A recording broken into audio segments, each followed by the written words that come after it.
நான் தஞ்சாவூர் மாவட்டத்துல கும்பகோணம் வட்டத்துல நாச்சியார் கோயில் ஒரு சிறிய சிற்றூர்ல பிறந்து வளர்ந்தவன். நான் தமிழ் பேராசிரியனாக பல ஆண்டுகள் பணியாற்றி தமிழ் பல்கலைக்கழகத்தினுடைய இலக்கியத்துறை தலைவராக பணி செய்து 2003ஆம் ஆண்டு பணி நிறைவு பெற்று அதற்கு பிறகு தொடர்ந்து தமிழ் பணி செய்து கொண்டு வரக்கூடியவன். திருக்குறளை 45 உரை வேறுபாடுகளோடு ஏறத்தாழ ஒரு 100 பேருக்கு வாரந்தோறும் ஞாயிற்றுக்கிழமை பாடமாக நடத்தி பலரிடத்தில் திருக்குறளை பரப்பியவன். பல பரிசுகள் விருதுகள் ஆகியவையெல்லாம் இயல்பாக வந்தவற்றை அவ்வளவு எனக்கு அதுல விருப்பம் இல்லை, அவையெல்லாம் கிடைத்திருக்கின்றன. இருந்தாலும் பாடம் சொல்லுவதில் பெரும் விருப்பம், அதுவும் குறிப்பாக இலக்கணத்தை கற்பிப்பதில் எனக்கு மிகவும் ஈடுபாடு. எல்லா பல்கலைக்கழகங்களும் தமிழ்நாட்டில் இலக்கணம் கற்பிப்பதற்காக என்னை அழைப்பது வழக்கம். இன்று என்னுடைய அகவை 75. இந்த அளவிலும் கூட ஏதோ இளையருளால் தொடர்ந்து இந்த தமிழ் பணி செய்து கொண்டு வருகிறேன். இப்போது அயற்புலத்தில் இருக்கக்கூடிய உங்களுடைய தமிழ் ஆர்வம் என்னை பெரிதும் கவர்கிறது. அதுவும் தொல்காப்பியத்தை கற்க வேண்டும் என்ற உங்களுடைய இதய துடிப்பு மிகவும் வரவேற்கத்தக்கது. இன்றைக்கு தமிழ்நாட்டு பல்கலைக்கழகங்களிலும் தமிழ் நிறுவனங்களிலும் ஆய்வு கூடங்களிலும் தொல்காப்பியம் என்பது மறக்கப்பட்டுக் கொண்டு வருகிறது. அந்த நிலை மாற்றப்பட வேண்டும். ஆகவே இப்போது உங்களை போன்றவர்கள் தொல்காப்பியம் கற்க வேண்டும் என்ற ஒரு ஆர்வத்தை கொண்டிருக்கிறீர்கள். இதற்கு தூண்டுதலாக அமைந்த வைதேகி அம்மையார் அவர்களுக்கு நான் மிக்க நன்றி உடையேன். நான் எழுதியிருக்கக்கூடிய நூல்கள் 94 என்றாலும் கூட அவற்றில் கவிதை நூல்கள் உண்டு, கவிதை நாடகங்கள் உண்டு, உரைநடை நாடகங்கள் உண்டு, இலக்கிய திறனாய்வுகள் உண்டு, புதிய இலக்கிய படைப்புகள் உண்டு, சங்க இலக்கிய உரைகள் உண்டு, தொல்காப்பிய உரை உண்டு என்று இப்படி பல துறையிலும் நான் அவ்வாறு மொழிபெயர்ப்புகள் உண்டு. ஆகவே இப்படி என்னுடைய உள்ளம் சென்றவாறெல்லாம் பயனுள்ள பணியாக செய்ய வேண்டும் என்ற அந்த நாட்டத்தோடு தொடர்ந்து இந்த பணிகளை செய்து கொண்டு வருகிற நிலையில் இப்போது அமெரிக்காவில் உங்களை எல்லாம் இந்த ஒலி தொடர்பு வழியே சந்திப்பதில், உங்களிடம் தொல்காப்பியத்தை பற்றி பேசுவதில் மிக்க மகிழ்ச்சி உடையேன். நான் என்னை பொறுத்தவரையில் இலக்கணத்தில் மிக்க ஈடுபாடு கொண்ட நிலையில் சில அறிஞர் சிலரை தேர்ந்தெடுத்து அவர்களை பற்றி நான் உங்களுக்கு சொல்வதற்குரிய கடப்பாடு உடையேன். அதை தொல்காப்பிய வகுப்பினுடைய தொடர்ச்சியில் அவர்களை குறித்து நான் சில சொல்லுவேன். எங்கும் இப்போது எந்த காலத்திலும் இலக்கண நுட்பம் வாய்ந்த அறிவு மிக சிலரிடத்தே தான் காணப்பட்டிருக்கிறது. அவர்கள் வழியாக பெறப்பட்ட அறிவையெல்லாம் நான் மிகவும் பாதுகாப்பாக சேகரித்து அதற்கு மேல் ஆய்வு செய்திருக்கிறேன். என்னுடைய ஆராய்ச்சி எல்லாம் இலக்கணம் குறித்ததாகவே அமையும். என்னுடைய ஆய்வு முன்னோடியாக நான் கொண்டிருப்பது தமிழ்கடல் என்று போற்றப்படுகின்ற மறைமலை அடிகளாரை, மொழி ஞாயிறு என்று போற்றப்படுகின்ற தேவனைய பாவானவை. என்னுடைய சிறுகதைகளுக்கு என்னுடைய முன்னோடி எனக்கு ஆசான் உண்மைத்துக்கள். என்னுடைய கவிதைகளுக்கு எனக்கு ஆசான் புரட்சி கவிஞர். அதே போல என்னுடைய வாழ்க்கைக்கு திருக்குறள் ஈடுபாட்டிற்கு எனக்கு முன்னோடி தமிழ்ச்செல்வன் திருவிக்கா. இவ்வாறாக இவர்களிடம் கொண்ட ஈடுபாட்டின் காரணமாக என்னுடைய நூல்களில் மைய பொருளாக தமிழ் இன உணர்வு, தமிழ் உணர்வு, தமிழ்நாட்டு பற்று ஆகிய இந்த 3 செய்திகளை அவ்வப்போது மிகுதியாக ஒலிக்குமாறு நான் செய்திருக்கிறேன். அவ்வகையில் தொல்காப்பியத்தை கற்பிப்பதில் நான் காட்டிய ஈடுபாடு மாணவர் பலரை ஈர்த்திருக்கிறது. தொல்காப்பியம் என்பது ஒரு மிகச்சிறந்த ஒரு இலக்கணம். அதனை எப்படி சொல்லுவது என்றால் அதற்கு 4 முகங்கள் இருக்கின்றன. இதை போன்ற செய்திகளை நீங்கள் கேட்டு அறிந்து கொள்ள வேண்டும். தொல்காப்பியத்திற்கு 4 முகங்கள் உள்ளன. அது ஒன்று ஒரு மொழி கருவூலம், இரண்டாவது பண்பாட்டு கருவூலம், மூன்றாவது வரலாற்று கருவூலம், நான்காவது அறிவியல் கருவூலம். இந்த 4ற்கும் தக்க எடுத்துக்காட்டுகளை நான் தொடர்ந்து பேசும்போது உங்களுக்கு எடுத்து சொல்லுவேன். மிக இன்றியமையாத இடங்களில் நிறுத்தி நீங்கள் எழுதிக் கொள்ளக்கூடிய அளவுக்கும் நான் சொல்லுவேன். இந்த அறிவியல் கருவூலம் என்று சொல்லுகின்ற காலத்தில் என்ன அறிவியல் தொல்காப்பியம் என்ற இலக்கண நூலில் இருக்க முடியும் என்று யாரும் கேட்கலாம். ஒன்று நில அறிவியல் அல்லது புவியியல் என்ற அறிவியல் தொல்காப்பியத்தில் இருக்கிறது. இரண்டாவது வானியக்க இயல் டைனமிக்ஸ், அது தொல்காப்பியத்தில் இருக்கிறது. மூன்றாவதாக உளவியல் சைக்காலஜி. நான்காவது மெய்ப்பொருளியல், ஆங்கிலத்தில் சரியாக சொன்னால் மெட்டாபிசிக்ஸ். ஐந்தாவதாக அறவியல் எத்திக்ஸ். ஆறாவதாக விலங்கு மரபியல். ஏழாவதாக நிலைத்திணை மரபியல். எட்டாவதாக பாலியல். ஒன்பதாவதாக குடிமையியல். பத்தாவதாக நிர்வாக இயல்.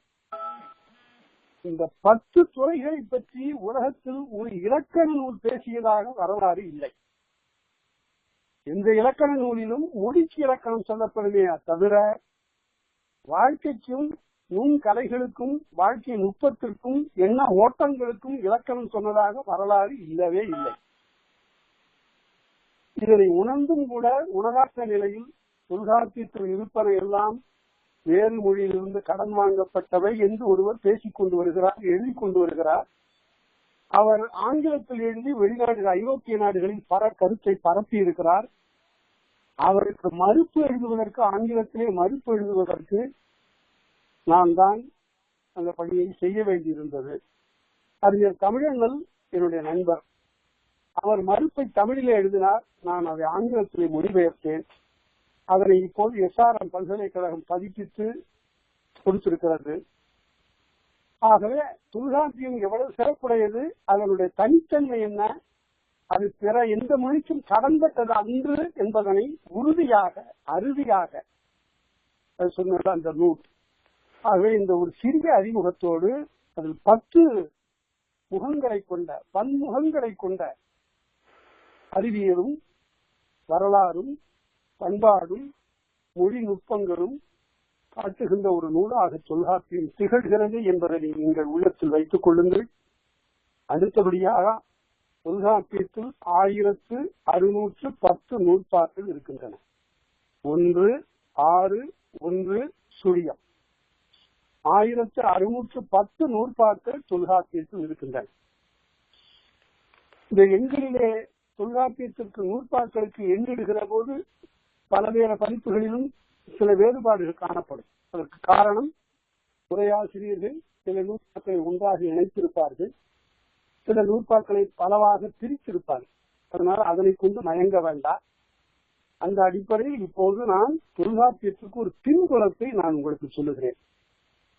உலக இலக்கணம் என்று பார்த்தால் கிரேக்க மொழியில் கிமு 2ஆம் நூற்றாண்டில், நன்றாக நினைவில் வைத்துக் கொள்ளுங்கள், கிமு 2ஆம் நூற்றாண்டில் டயோனிசியஸ்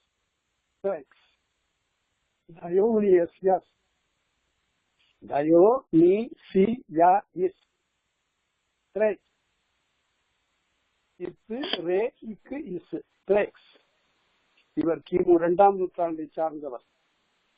இவர் எழுதிய இலக்கணத்தில் 3 பகுதிகள் இருக்கின்றன. முதல் பகுதி இலக்கணம், பேச்சு முறை இலக்கணம், கவிதை இலக்கணம்.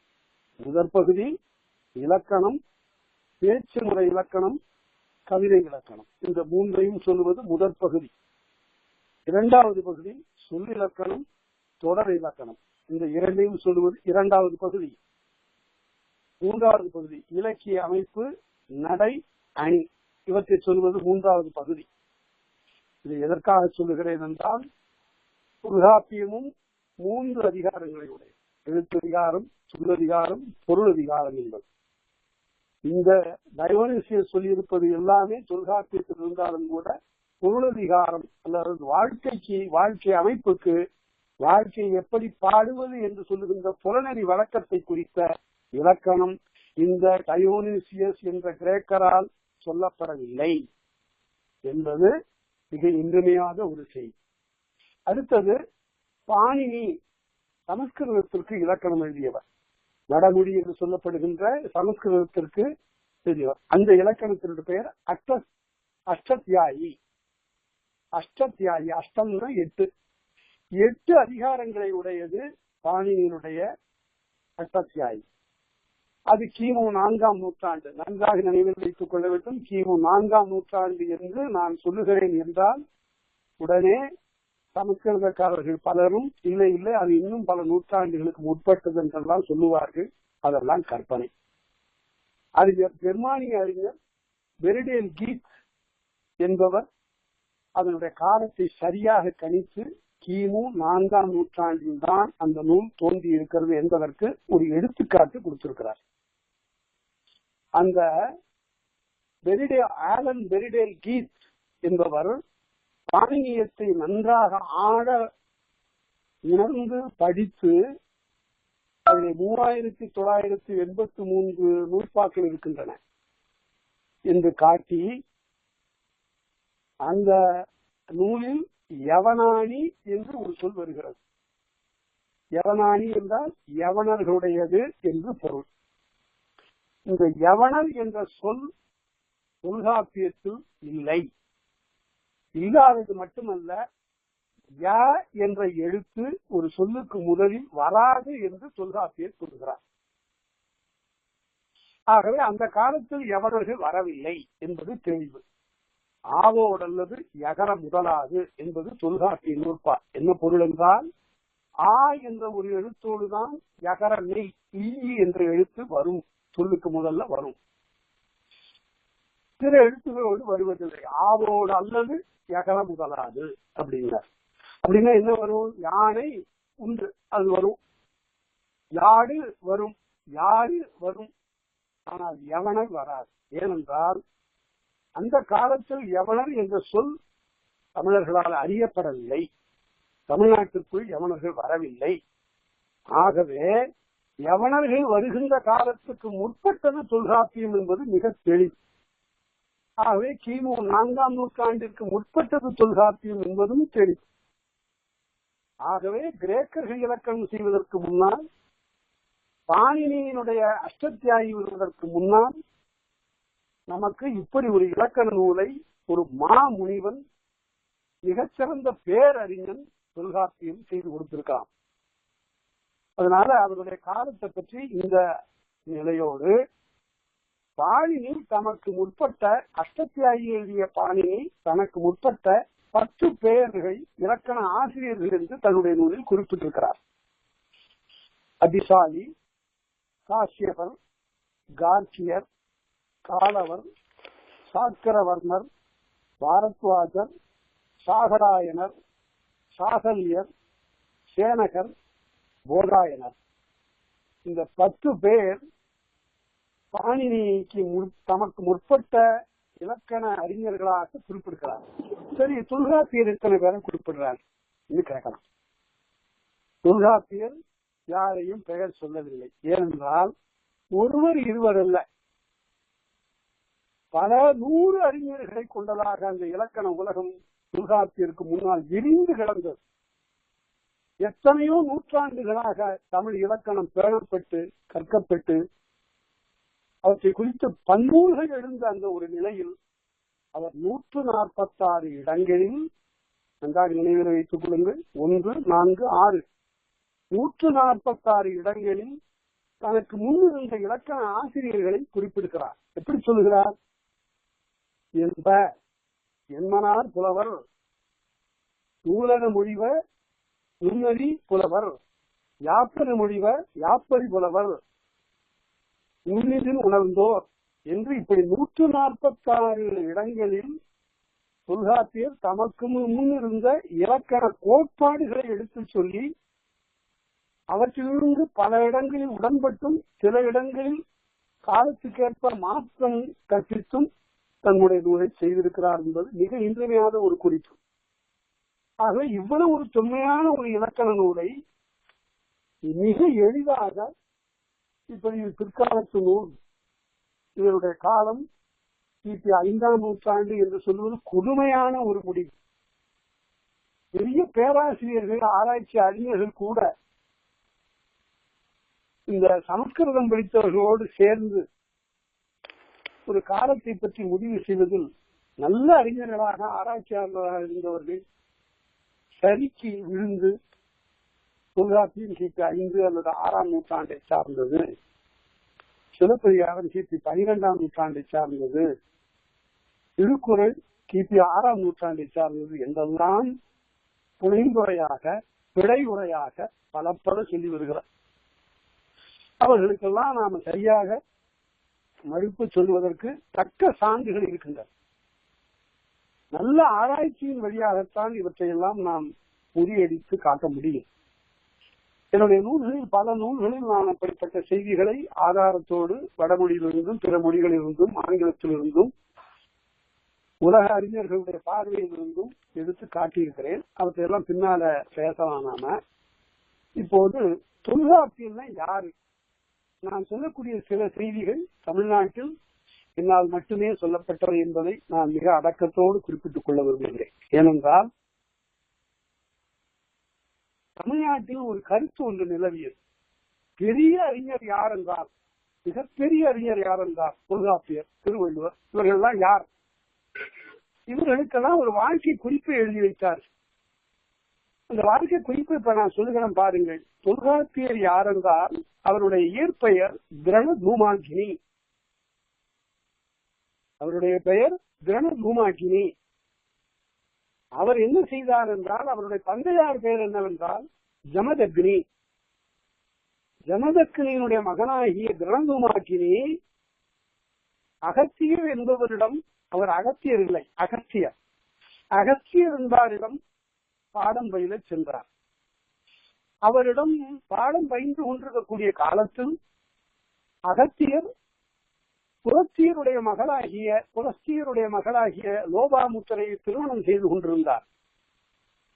இந்த லோபாமுத்தரை ஆற்றை கடந்து அக்கறைக்கு போயிருக்கிறார். ஆற்றில் வெள்ளம் வந்து கொண்டிருக்கிறது. ஆகவே இந்த திரணதூமாக்கினி என்று தன்னுடைய மாணவரை அழைத்து, நீ போய் என்னுடைய மனைவி லோபாமுத்தரை அழைத்து வா என்று சொல்லுகிறார். நான் எப்படி அழைத்து வருவது என்று கேட்கிற போது, ஒரு மூங்கில் கோலை கொடுத்து இதில் 2 பாகம் அளவிற்கு இடைவெளி விட்டு அப்பக்கம் என்னுடைய மனைவியும் இப்பக்கம் நீயுமாக பற்றி கொண்டு வர வேண்டும், இடைவெளி தூரம் குறையக்கூடாது என்று சொல்லி அனுப்புகிறார். தொல்காப்பியர் சரி என்று போகிற போது வெள்ளம் மிக்கு வருகின்ற காலத்தில் இந்த இடைவெளி குறைந்து போய்விடுகிறது. அதை கேட்டு அகஸ்தியர் சிரமுற்று சொர்க்கத்தில் நீவீர் புகாப்பீர், அதாவது சொர்க்கத்தில் நீங்கள் நுழைய முடியாது, போ, உனக்கு இதுதான் சாபம் என்று சொல்ல, தொல்காப்பியர் திருப்பி அகஸ்தியரை பார்த்து நீவீரும் சொர்க்கத்தில் புகாப்பீர், நீங்களும் போக முடியாது என்று சொல்லுகிறார். அப்படிப்பட்ட திரணதூமாக்கினி எழுதியதுதான் இந்த தொல்காப்பியம் என்று யார் சொல்றாங்க? நச்சினார்க்கினியர் என்ற தொல்காப்பியத்திற்கு உரை எழுதிய உச்சிநேர் புலவர், பாரத்வாஜ கோத்திரத்திலே பிறந்த நச்சினார்க்கினியர் சொல்லுகிறார். இது நீங்கள் ஏற்றுக்கொள்வீர்களா? நான் ஏற்றுக்கொள்வேனா? எந்த ஆறறிவு படைத்த ஒரு ஆராய்ச்சியாளர்கள் இதனை ஏற்றுக்கொள்வானா? ஒரு நடுவு நிலைமை வேண்டாமா?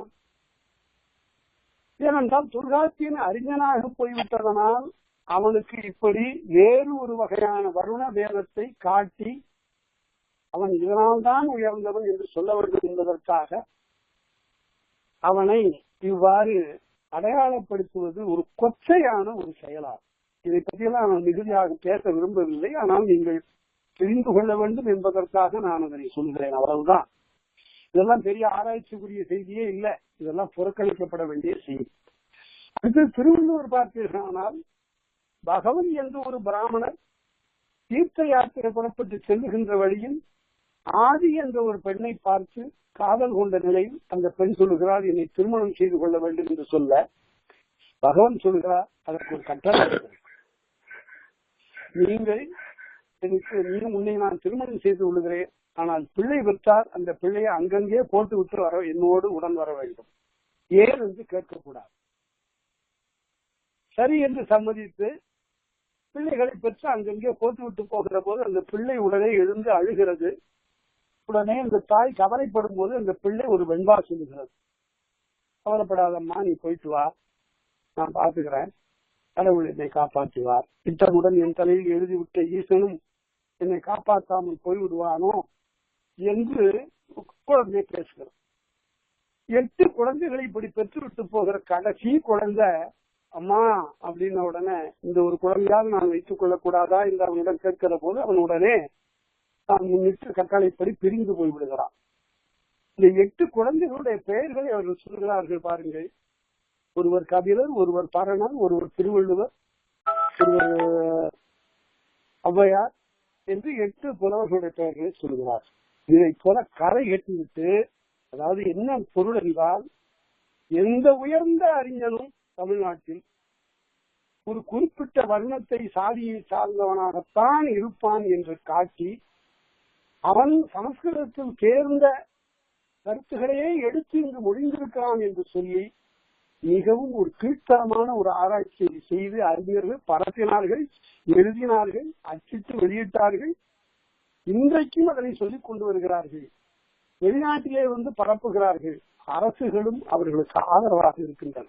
இந்த நிலையில் என்னுடைய பணியெல்லாம் ஒரு வகையான எதிர்ப்பு பணிதான்.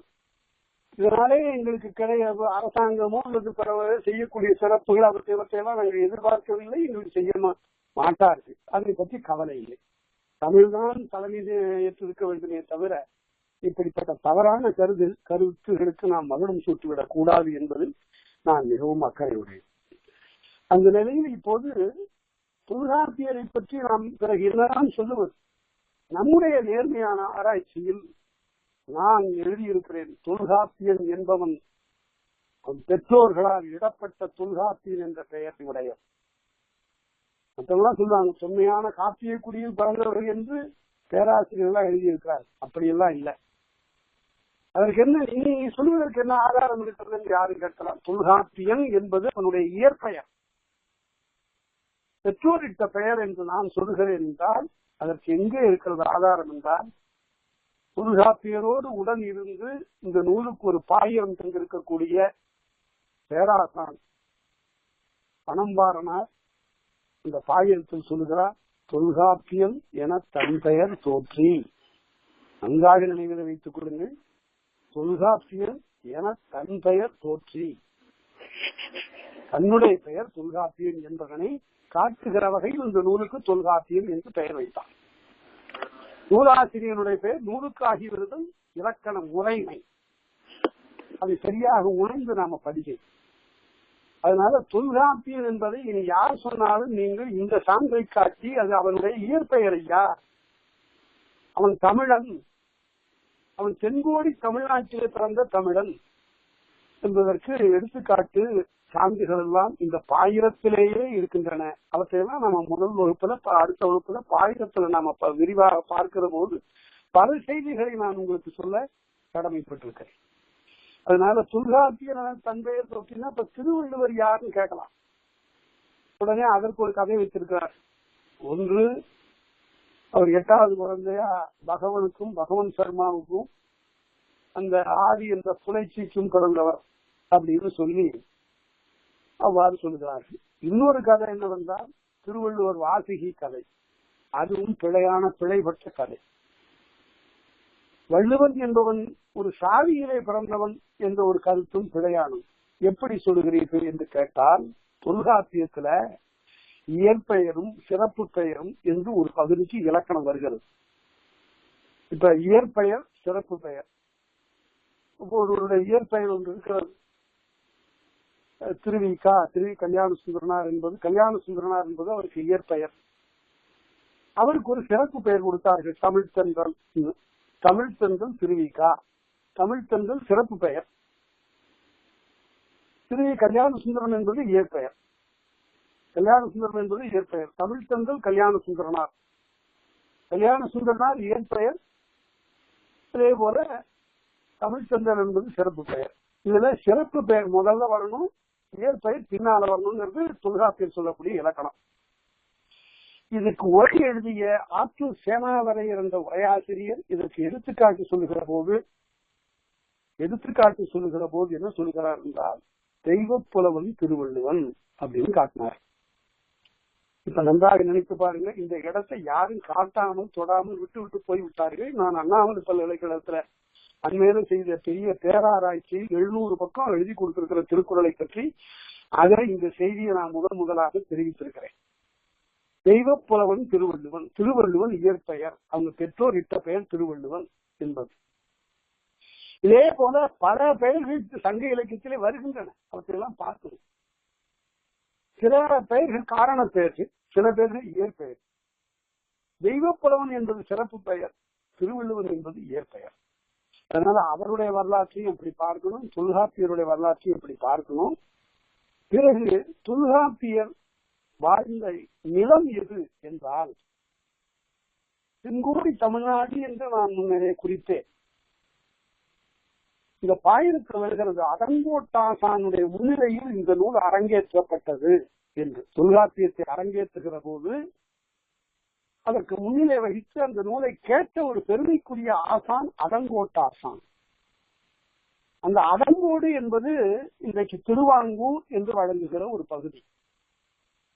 அதங்கோடு ஒரு காலத்தில் திருவிதாங்கூர், வெள்ளையர்களுடைய காலத்தில் திருவிதாங்கூர் என்று சொன்னார்கள். அது திருவாங்கூர் என்றாயிற்று. அது சேர நாட்டின் ஒரு பகுதி. அன்றைய சேர நாடு தமிழ் வழங்குகின்ற ஒரு பெரிய நிலம், மலை நிலம். ஆகவே அந்த இடத்துல 3 பேரறிஞர்கள் தமிழை காப்பதற்கு 3 வேறு காலங்களில் இருந்திருக்கிறார். ஒருவர் தொல்காப்பியர், அடுத்தவர் சிலப்பதிகாரத்தை எழுதிய இளங்கோவடிகள், 3வது மனோன்மணி என்ற ஒப்பற்ற ஒரு நாடகத்தை எழுதிய பாவலர் சுந்தரனார். அதாவது இன்றைக்கு தமிழ்த்தாய் வாழ்த்தாக பல இடங்களிலும் பாடப்படுகிற நீராறும் கடலுடுத்த இந்த பாடலை தமிழ் தெய்வ வணக்கம் என்று குறிப்பிட்டு மனோன்மணியத்தில் முதற்கண் எழுதியிருக்கக்கூடிய பெருமான் அந்த பாவலர் சுந்தரனார். அவர் தன்னுடைய நூல்ல முதல்ல அந்த பாயத்தில் சொல்லுகிறார், அடியேன் கடையேன் அறியா சிறியேன் கொடுமலையாள குடியிருப்புடையேன் ஆயினும் நீயே தாயினும் தன்மையில் நேய பேராசை நீக்குல ஓர்வழி உடைத்ததே தகுதி என்று இடைத்த இந்நாடன் என்று சொல்லுகிறார். நான் மலையாள நாட்டில் இருந்துட்டேன், சிறப்பாக தமிழெல்லாம் அறிவதற்குரிய வாய்ப்பு எனக்கு இல்லை. இருந்தாலும் நான் உழைத்து எழுதிய இந்த நாடகத்தை உங்களுடைய கால் விரலுக்கு ஒரு அணியாக அணிந்து கொள் அம்மா தாயே தமிழே என்று சொல்லுகிறார். அதனால இந்த 3 பேரறிஞர்கள் மலையாள நாட்டில் இருந்து, அன்றைக்கு மலையாளம் மொழி தோன்றவில்லை. கிபி 12ஆம் நூற்றாண்டில் தான் மலையாளம் ஒரு தனி மொழியாக தோன்றியது. அதற்கு முன்னால எழுதப்பட்ட அல்லது பிறகு பின்னால உடனே எழுதப்பட்ட நூல்கள் எல்லாம் தமிழாகவே இருக்கும். எழுத்துக்கள் எழுதிய ராமாயணத்தில் சீத சுருண்டு வாழ்ந்த குடலுடைய சீதை சொன்னா என்று வரும். இன்றைக்கு நிறைய சொற்கள் தமிழிலே இருக்கக்கூடிய சொற்கள் மலையாளத்தில் வழங்குகின்றன. அதனால அந்த வரலாற்றுல பார்த்தா இந்த 3வரும் சேர நாட்டில் இருந்தவர்கள் என்பது ஒரு செய்தி. அடுத்தது, இந்த தொல்காப்பியத்தை எதற்கு எழுதினார் என்று. இந்த பாடம் கேட்கக்கூடிய நீங்கள் எல்லாம் ஓரளவு தமிழ் கற்றிருக்கிறீர்கள். ஓரளவு தமிழ் கற்றவர்களுக்கும் வெறும் ஆர்வம் மட்டும் போதாது, பயிற்சியும் உள்ளவர்களுக்கு தான் தொல்காப்பியத்தெல்லாம் சொல்ல முடியும். இந்த தொல்காப்பியத்தை எப்படி படிக்க வேண்டும் என்பதற்கு ஒரு எடுத்துக்காட்டு சொல்கிறேன். நம்முடைய காலத்தில் இருந்து வாழ்ந்து முடிந்த ஒரு பேரறிஞர் மகாவித்வான் மீனாட்சிசுந்தரம் பிள்ளை, திருச்சிரபுரம் மகாவித்வான் மீனாட்சிசுந்தரம் பிள்ளை. இன்றைக்கு யாரோ தமிழ் கடவுள்னு சொல்லிக்கிறாங்க. ஆனா அந்த தமிழ் கடவுள் என்பதற்கு ரொம்ப பொருத்தமான ஒருவர் உண்டென்றால் மகாவித்வான் மீனாட்சிசுந்தரம் பிள்ளை தான். அவர் தான் ஊவே சாமிநாத ஐயர் அவர்களுக்கு ஆசிரியராக இருந்து அடிப்படை கல்வியிலிருந்து எல்லாம் கற்றுக் கொடுத்து வரும். அவர் வீட்டுக்கு ஒரு 15 வயது சிறுவனாக அவங்க அப்பாவோட போய் இருக்கிற போது, இந்த பிள்ளை தமிழில ஆர்வமுடையவனாக இருக்கிறான், இவனுக்கு நீங்கள் தான் கல்வி கற்றுக் கொடுக்க வேண்டும், தமிழ் கல்வி கொடுக்க வேண்டும், இலக்கணம் கற்றுக் கொடுக்க வேண்டும் என்று மிகவும் தன்னுடைய விருப்பத்தை அந்த வேங்கட சுப்பையர் தெரிவித்த போது மகாவித்வான் மீனாட்சிசுந்தரம் பிள்ளை சொல்லுகிறார், இவர் இப்போது என்ன படித்திருக்கிறார் என்று. அதுதான் ஒரு பெரிய பண்பு. அந்த நூலை நான் படித்த போதுதான் அந்த ஒரு செய்தியை தெரிந்து கொண்டேன். இவருடைய வயது ஒரு 14-15 வயது உள்ள ஒரு பையன், அவன் பெரிய மலை கல்வி கடல். அவர் யாரு 5 வயது பிள்ளைய கூட அவர் இவர் என்றுதான் சொல்லுவார். இந்த நாகரிகம், இந்த பண்பாடெல்லாம் இன்றைய உலகத்துல இல்ல. அவன் இவன் என்று சொல்லக்கூடிய அந்த நிலையை, மிக மூத்தவர்களை கூட அப்படி சொல்லக்கூடிய நிலை, இளையவர்களை கூட அப்படி சொல்லக்கூடிய நிலை, கற்றவர்களை இப்படி சொல்லக்கூடிய நிலை எல்லாம் வந்துவிட்டது. சரி, அப்படி அவர் சொல்கிற போது இவர் என்ன படித்திருக்கிறார் என்று அவர் சொல்லுவது பூவே சாமிநாதனுடைய தந்தையாரை கேட்கிறார். ஏன்னா அவர் தான் சொன்னார், இவனுக்கு படிப்பீங்கள் என்று சொல்லுகிற போது இவர் என்ன படித்திருக்கிறார் என்று கேட்கிறார். உடனே அவர் பூவே சாமிநாதன் சொல்லுகிறார், நான் நன்னூல் படித்திருக்கிறேன், நிகழ்ந்து படித்திருக்கிறேன் என்றெல்லாம் தான் படித்ததெல்லாம் சொன்னாங்க. அப்படியானால் உங்களுக்கு நான் பாடம் சொல்லலாம். அதனால அடிப்படையில வெறும் ஆர்வம் மட்டும் போதாது, அது படிச்சிருக்கணும் கொஞ்சம். அதுக்கு பிறகுதான் இந்த மாதிரியான நூல்களை எல்லாம் படித்து ஐயம் ஏற்படக்கூடிய இடங்கள்ல அங்க கேட்டுக்கொள்ளலாம். அதுதான் கல்வி முறை, தொல்காப்பிய கல்வி முறை. அதுதான் இப்ப இந்த தொல்காப்பியத்தை அவர் மகாத்மா மீனாட்சி சுந்தரம் பிள்ளை உவே சாமிநாதையருக்கு தொல்காப்பியத்தை சொல்லிக் கொடுக்கவில்லை. ஏனென்றால் அந்த காலத்தில் தொல்காப்பிய கல்வி என்பது இடையிலே மறைந்து போயிருந்தது. தொல்காப்பிய ஏடுகள் கூட பலருக்கு கிடைக்கல. திராவிட மொழிகளின் ஒப்பிலக்கணம் வரைந்த கால்டுவனுக்கு தொல்காப்பியம் கிடைக்கல. அவர் தொல்காப்பியம் இல்லாமலே தமிழினுடைய சிறப்பை ஓரளவு உணர்ந்து எழுதியிருக்கிறார். இப்ப தொல்காப்பிய கல்வி வளமாக வந்தது அதற்கு பின்னர் தான். இப்போது அந்த முயற்சியும் சுருங்கி போய்விட்டது.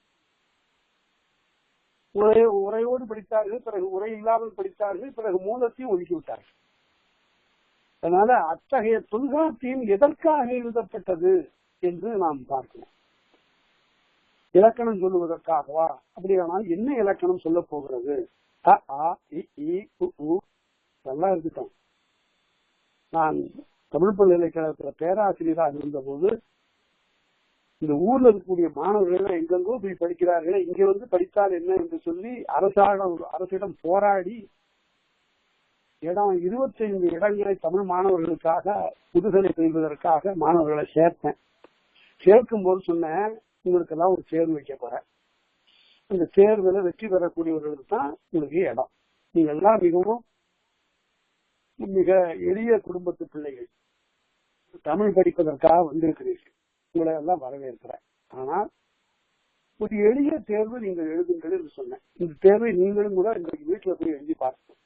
அதுக்காக தான் இதை சொல்றேன்.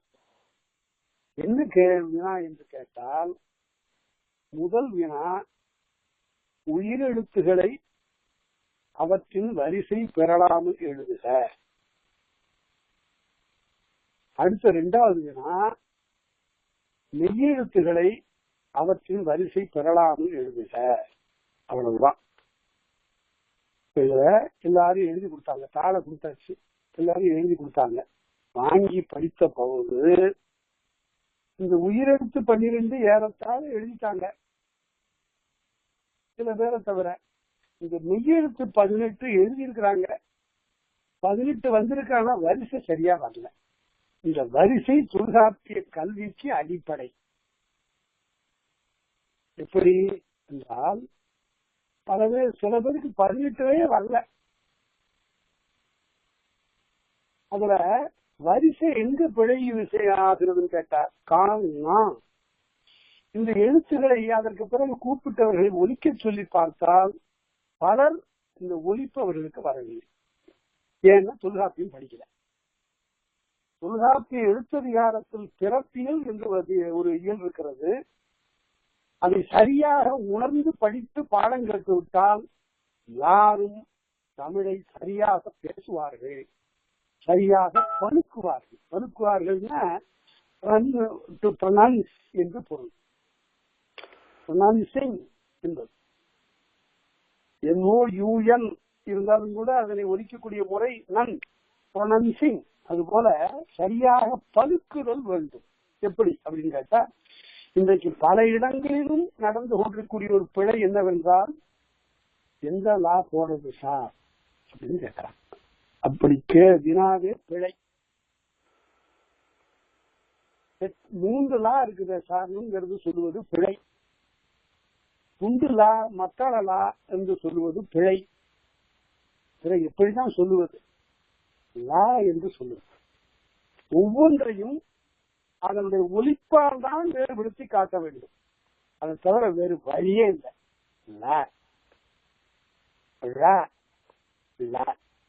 இந்த மூன்று எப்படி ஒலிக்க வேண்டும் என்பதை பிறப்பியல்ல சொல்லியிருக்கிறான். நுனி நாக்கு போய் பல்லினுடைய கீழ்ப்பகுதியை தொடுகிற போது லா. பிறகு நாக்கு ரெட்ரோஃபிளெக்ஸ், நாக்கு வளைந்து போய் தொடுகிற போது லா. பிறகு அதற்கு பிறகு மேலும் மடங்குகிற போதுதான் பொதுவாக நடு எண்ணத்திற்குள் தொடுகிற போது லா. அதனால இந்த மூன்று வேறுபாடுகளை சொல்லணும். இளம்பிள்ளைகளுக்கு இந்த எழுத்துக்களை எப்படி ஒலிப்பது என்பதனை பயிற்றுவிக்க வேண்டும். இது தொல்காப்பியத்தில் சொல்லப்பட்டிருக்கிறது என்றாலும் கூட இதனை எளிதாக நம்முடைய தமிழ் பாடத்திட்டத்தில் தொடக்க காலத்தில் சொல்லிக் கொடுத்திருக்கிறார். இங்கிருந்துதான் தொல்காப்பியம் தொடங்குகிறார். எழுத்தனப்படுவ அகர முதல் நகர இருவாய் 30 என்ற 30 எழுத்துகள் தான். எல்லாரும் தவறா சொல்லிக் கொடுக்கிறார்கள். தமிழ் ரொம்ப கடினமான மொழிங்க, நிறைய எழுத்துகள் இருக்கு. நிறையதான் இல்லை. தொல்காப்பியர் சொல்றார் அகர முதல் நகர இருவாய் 30 என்ற 30 எழுத்துகள் தான். ஆங்கிலத்தில் 26 எழுத்துகள் இருப்பது 30 எழுத்துகள் தான். உயிர்மை எழுத்துகள் என்பது இந்த கூட்டு உயிர் மெய்யுமாக கூடி வருகிற எழுத்து. இந்த 18ஐயும் இந்த 12ஐயும் தெரிந்து கொண்டு விட்டால் அதற்கு பிறகு இந்த பெருக்கல் வாய்ப்பாடாக வரக்கூடிய 216 எழுத்துக்களையும் தெளிவாக நாம் எழுதிவிடலாம், சொல்லிவிடலாம். பெரும் முயற்சி அதற்கு தேவை. ஒவ்வொரு எழுத்தையும் எப்படி சொல்ல வேண்டும்? பல இடங்களில் மாவட்டந்தோறும் கிளைமொழிகள்ல அங்கிருந்து சொல்லுகிற போது இதற்கு வேறுபாடு இல்லாமல் பேசுகிறார். விஞ்ஞானம்னு சொல்லுவாங்க. தமிழ்நாட்டுல வடார்காடு மாவட்டத்துக்காரவங்க விஞ்ஞானம் என்று ஒரு சொல்லி, விஞ்ஞானம் இது அயல் சொல். தமிழ்ல அப்படி ஏதாவது ஒரு சொல் இருக்கிறது என்றால் மண்ணை ஒரு சொல் இருக்கு. அப்படின்னா மையம்னு பொருள். இஞ்சி நை ரெண்டும் வரும். மண்ணை அப்படின்னு சொல்லுவாங்க. அது தேவாரத்துல அந்த சொல் வருகிறது. பிற்காலத்தில் பிறகு வழக்கு இடந்து போய்விட்டது. மையங்கிற சொல்லுதான் வழக்கில் இருக்கிறது. அதே போல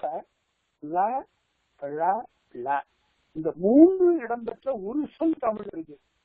மூன்றும் இடம்பெற்றன்னா மூன்று இடைவெளி இல்லாமல் நெருக்கமாக ஒன்றை ஒன்று அடுத்து இடம்பெற்றிருக்கக்கூடிய ஒரு சொல் தமிழ்ல ஒரே ஒரு சொல் இருக்கு. மிக உயர்ந்த சொல். அந்த சொல் உணர்த்துகிற அந்த ஆள் இல்லாமல் இந்த உலகத்தில் எதுவும் உருவாகாது. அந்த சொல் எதுவென்றால் தொழிலாளி என்பது. இந்த சொல்ல சொல்லிக் கொடுக்கணும். தொழிலாளி என்று ஒரு குழந்தை சரியா சொல்லிட்டா இந்த மூன்று எழுத்துகளும் சரியாக ஒலிக்கப்பட்டு விட்டன என்று பொருள். தொழிலாளி பல முறை சொல்ல சொன்ன. சிலப்பதிகாரத்துல இளங்கோவடிகள் கோவலன் கண்ணகி 2 பேரும் அன்பாக பேசுகின்ற காலத்தில் கோவலன் தான் பேசுவான். கண்ணகி பேசியதாக காட்ட மாட்டார். அப்ப கண்ணகி பேசி இருக்கிறா, பேசாம இல்ல. என்ன பேசினாங்கிறத இளங்கோவடிகள் சொல்லல. ஏன்னா அவரும் துறவி. அந்த பெண்ணினுடைய பேச்சையெல்லாம் காட்டக்கூடாது என்பது அந்த தமிழர் பண்பின் அடிப்படையில வந்த ஒரு செய்தி. அது சொல்றாரு. இந்த கோவலன் சொல்லுகிறான், என்ன அழகான பேச்சு உன்னுடைய பேச்சு, தேனா பாலா, அதெல்லாம் இல்லை. குடலும் யாழும் அமிழ்தும் குழைத்தனின் மழலை கிளவி. இந்த அடியை எடுத்து பாருங்க. கோவலன் கண்ணகியை பாராட்டுகிற போது அது குடல் யாழ் இந்த ரெண்டினுடைய இசையை எடுத்து அமிர்தத்தோடு சேர்த்து குழைத்து கொடுத்த மழலை கிளவி அப்படின்னார். இந்த மாதிரியான ஒரு தமிழ் இப்போது இல்லையேங்கிறதுதான் வருத்தம். ஒரு புரட்சி கவிஞனால் தான் இப்படிப்பட்ட தமிழை எழுத முடிந்தது. அடிஷனலா நீ கரண்ட் இதெல்லாம் யூஸ் பண்றதெல்லாம் யுவர் ஓன் பில். ஆமா ஆமா. ஹலோ ஹலோ ஹலோ அம்மா கேக்குதுங்களா? மியூட்ல போடுங்க. யாரோ பேசிட்டு இருக்கீங்க. மியூட்ல போடுங்க தயவு செய்து. நிறுத்திட்டாங்க. நல்லதுமா, தொடங்கலாம் ஐயா. அந்த வகையில இவ்வாறு மிக எளிய நிலையில எழுத்திலிருந்து தொடங்குறாரு. இது ஒரு இலக்கண நூலா அப்படின்னு கேட்டா அவர் எதற்காக இந்த எழுத்துக்களை சொல்லுகிறார் என்றால் அதுதான் மிகப்பெரிய இனிமையான ஒரு திறவுகோல் மாதிரி. இது இந்த கருத்தை பலர் சொல்லாமல் விட்டு விட்டார்கள் என்பதுதான் எனக்கு வருத்தம். தொல்காப்பியர் எதற்காக எழுத்துக்களை சொல்ல தொடங்குகிறார் என்றால், எழுத்தனப்படுவ அகரமுதல் நகர இருவாய் 30 என்ப சார்ந்து வரும் மரபின் மூந்தலங்கடையே அப்படின்னு சொல்றாரு என்றால் எதற்காக சொல்லுகிறார்? போகணும் அங்க தொடர்ந்து படிச்சுக்கிட்டே போனா, நான் இதுக்காக தான்ப்பா சொன்னேன். இதுவரையில நான் சொன்னது எதுக்காக தெரியுமா? மாத்திரையனா அசையனா என்று செய்யுளியல்ல முதல் நூற்பாவில ஒரு கவிதை எழுதுவதற்கு, செய்யுள் எழுதுவதற்கு என்னென்ன உறுப்புகள் இருக்கின்றன அங்க சொல்ற. மாத்திரை இருக்கிறது, அசை இருக்கிறது, சீர் இருக்கிறது, தலை இருக்கிறது, அடி இருக்கிறது, தொடை இருக்கிறது, நோக்கு இருக்கிறது, பா இருக்கிறது என்று தொடங்கி அந்த 26 உறுப்புகளை, செய்யுள் உறுப்புகளை சொல்லிவிட்டு பிறகு 8 வனப்பு உறுப்புகளை சொல்லுகிறார். அம்மை, அழகு, தொன்மை, தோல், விருந்து, இயைவு, புலன், இழைவு. இதெல்லாம் அழகு. ஒரு செய்யுள் அழகா இருக்கணும்ல. என்னென்ன அழகா இருக்கிறதுக்கு என்னென்ன செய்யலாம்? கழுத்துல சங்கிலி போட்டுக்கலாம், கையில வளையல் போட்டுக்கலாம். இதெல்லாம் புற அழகு. ஆனா செய்யுளுக்கு இதெல்லாம் அழகு. அம்மை அழகு, தொன்மை அழகு, தோல் அழகு, விருந்து அழகு, இயைவு அழகு, புலன் அழகு, இழைவு அழகு. இதெல்லாம் ஒவ்வொரு அழகு. இதெல்லாம் நம்ம படிக்கும்போது படிக்க போறோம். அதனால ஒரு செய்யுளுக்கு என்ன வேண்டும் என்பதற்கு முதல்ல எழுத்திலிருந்து தொடங்கியிருக்கார். அவருடைய நோக்கமே இலக்கியம் எழுதுகின்ற தகுதி உடையவர்களாக இவர்கள் ஆக வேண்டும் என்றால், நிறைந்த புலமை படைத்தவர்களாக இந்த தமிழர்கள் ஆக வேண்டும் என்றால், இந்த எழுத்திலிருந்து தொடங்கி போய்கொண்டே படித்துக் கொண்டே போக வேண்டும். போனால் எங்கே கொண்டு போய் நிறுத்துறாரு? செய்யுளியல்ல கொண்டு போய் நிறுத்துறார். இங்க வந்துட்டீங்களா, நீங்க வாங்க, இனிமே இந்த எழுத்தையெல்லாம் எண்ணி பாருங்க, இவற்றையெல்லாம் எழுத்து கூட்டி சேர்த்து அசையாக்குங்க, சீராக்குங்க, அடியாக்குங்க. 4 அடி 5 அடி 6 அடி 4 அடி 5 அடி 6 அடி என்று அடிக்கு செல்லுங்கள். அவைதான் தமிழ் செய்யுள் எனப்படும். 7 வகை இலக்கியத்தை அவர் சொல்ற. என்னென்ன 7 இலக்கியம்? பாட்டு, உரை, நூல், வாய்மொழி, திசி, அங்கதம், புதுசொல் என்று 7 இலக்கியங்களை சொல்லிவிட்டு என்ன சொல்லுகிறார் என்றால், இந்த 7 இலக்கியங்களை பார்த்துட்டு என்ன சொல்றாங்கன்னா, ஒவ்வொருத்தர் இது அங்கிருந்து வந்தது, வடமொழியில இருந்து வந்தது, இது பாரசீக மொழியிலிருந்து பெறப்பட்டது என்றெல்லாம் இப்படி எல்லாம் பிழையாக எழுதுகிறார்கள். தொல்காப்பியத்தை சரியா படித்திருந்தா இந்த மாதிரி பிழை கருத்து வராது. என்ன சொல்றாரு? வன்புகள் மூவர் தன்பொழில் வரைப்பின் ஆட்பேரல்லை அகத்தவர் வழங்க. வன்புகள் மூவர், சேர சோழ பாண்டியர் அவர்களுக்கு சொந்தமான இந்த நிலத்தின் கண் தோன்றுகின்ற இந்த இலக்கியம் எழுதியிருக்கார். 1336 நூற்பாவில சொல்றாரு. 7 வகையான இலக்கியம் எந்த நாட்டுக்கு சொந்தம்? வன்புகள் மூவர் தன்பொழில் வரைப்பு, சேர சோழ பாண்டியர்களுக்கு உரிய, அவர்கள் ஆட்சி செய்கின்ற நிலமாகிய தமிழகத்தில் தோன்றிய இந்த 7 இலக்கியம். யாப்பின் வழியது என்மனார் புலவர். அது கூட அவரா சொல்லல, என்னுடைய முன்னோர்களாகிய இலக்கண ஆசிரியர்கள் சொல்லுவார்கள். அப்ப எவ்வளவு காலத்திற்கு முன்னால, ஏறத்தாழ 2800 ஆண்டுகளுக்கு முன்னால பல பேரும் அந்த கிமு 7ஆம் நூற்றாண்டு என்று சொல்கிறார்கள். அப்படியே வைத்துக் கொண்டாலும் எவ்வளவு காலம் ஆயிற்று? 2500 ஆண்டுகளை தாண்டி சொல்லப்பட்ட, எழுதப்பட்ட ஒரு பேர் இலக்கியம். அதனால அந்த அடிப்படையில தான் அவர் சொல்லுகிறார். சரி, இப்ப நான் பின்னால கூட உங்களுக்கு அதை ஒரு கட்டுரையாக நான் எழுதி தருவதாக சொல்லி இருக்கிறேன். சிவஞான முனிவர் என்று ஒரு துறவி இருந்தார். அவர் திருநெல்வேலி மாவட்டத்தை சார்ந்தவர். திருநெல்வேலி மாவட்டத்தில் தான் இந்த சங்க இலக்கியத்து ஏடுகள் எல்லாம் பாதுகாக்கப்பட்டன. அங்க பெரும் கல்வியாளராக விளங்கிய இந்த சிவஞான முனிவர், சிவஞான சுவாமிகள் சொல்லுவாங்க, அவரை மாதவ சிவஞான சுவாமிகள் சொல்லுவாங்க. அவருக்கு தமிழ்ல தெரியாத துறையே இல்லை. இப்படி இருந்தா அவர் ஒரு பெரிய மகாத்மா. அவர் திருவாவடுதுறை மடத்துக்கு சார்ந்த போது அங்க இருந்தவர்களுக்கு பல பேருக்கு இந்த சிவஞான போதத்தில் ஏற்பட்ட ஐயங்களை விளக்குகின்ற வகையில் தான் ஒரு நூல் எழுதி தருவதாக சொல்லி 2000 சுவடிகள்ல எழுதினார். பனை ஓலைகள்ல 2000 சுவடிகள்ல ஏறத்தாழ 2000 சுவடிகள்ல எழுதி அதை கட்டி அப்ப இருந்த நடந்த தலைவராகி அம்பலவான தேசியருக்கும் கொடுத்தார்.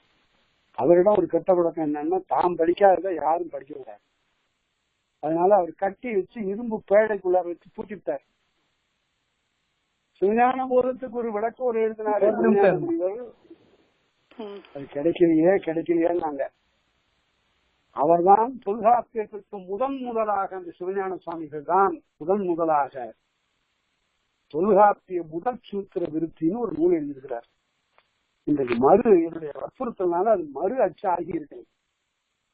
அதை படித்தா அந்த ஒரு சூத்திரத்துக்கு ஒரு நூலா, அவ்வளவு நுணுக்கமா, ஒவ்வொரு எழுத்துக்கும் இப்படி ஒரு பொருளா, ஒவ்வொரு சொல்லுக்கும் இப்படி ஒரு விளக்கமா என்று கேட்கக்கூடிய வகையில் அந்த சிவஞான முனிவர் தொல்காப்பியத்தை அவ்வளவு துறைபோக கற்றவர்.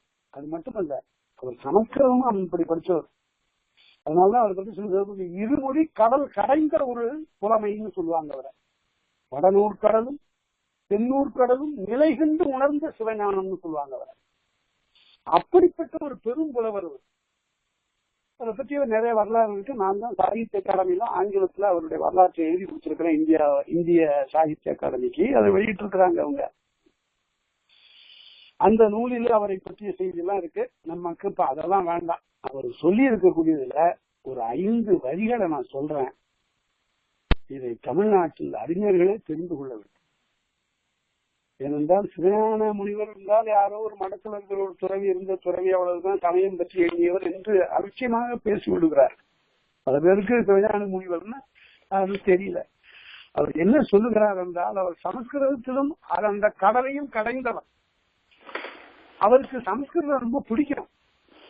அவர் சொல்றாரு, இளம்பூரணர்ங்கிறவர் தொல்காப்பியத்துக்கு உரை எழுதினாரு. அவரை பற்றி எழுதுகிற போது, இந்த இளம்பூரணர் தமிழ் ஒன்றே அறிந்தவர் அப்படின்னு எழுதினார். அப்ப சமஸ்கிருதம் பிடிக்காத ஒரு குறைங்கிறத சிவஞான முனிவருடைய கருத்து. சமஸ்கிருதத்தில் நிறைய இலக்கண நுட்பங்கள்லாம் இருப்பதாக பல பேர் எழுதி கொண்டிருந்த காலத்தில் சிவஞான முனிவர் எழுதினாரு. அந்த முதல் சூத்திர விருத்தியில் எழுதியிருக்கிற ஒரு தொடரை நான் உங்களுக்கு போது சொல்லுகிறேன்.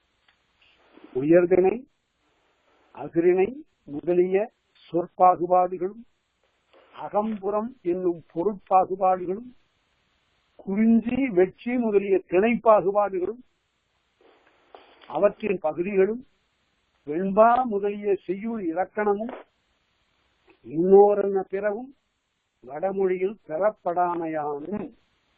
இதெல்லாம் வடமொழியில இல்ல. எதெல்லாம் இல்ல? உயர்திணை அகிரிணைங்கிற பாகுபாடு இல்ல, அகம்புறம் என்ற பாகுபாடு இல்லை, திணை பாகுபாடு இல்லை, வெண்பா முதலிய இலக்கண வகை பாகுபாடு இல்லை. இதெல்லாம் தமிழ்லதான் என்று சொல்லி அவர் எழுதினார். அதனால இதை விட மிகப்பெரிய ஒரு சான்று, ஒரு நடுவு நிலைமையான ஒரு அறிஞரால் வழங்கப்பட்ட ஒரு சான்று நமக்கு கிடைத்திருக்க.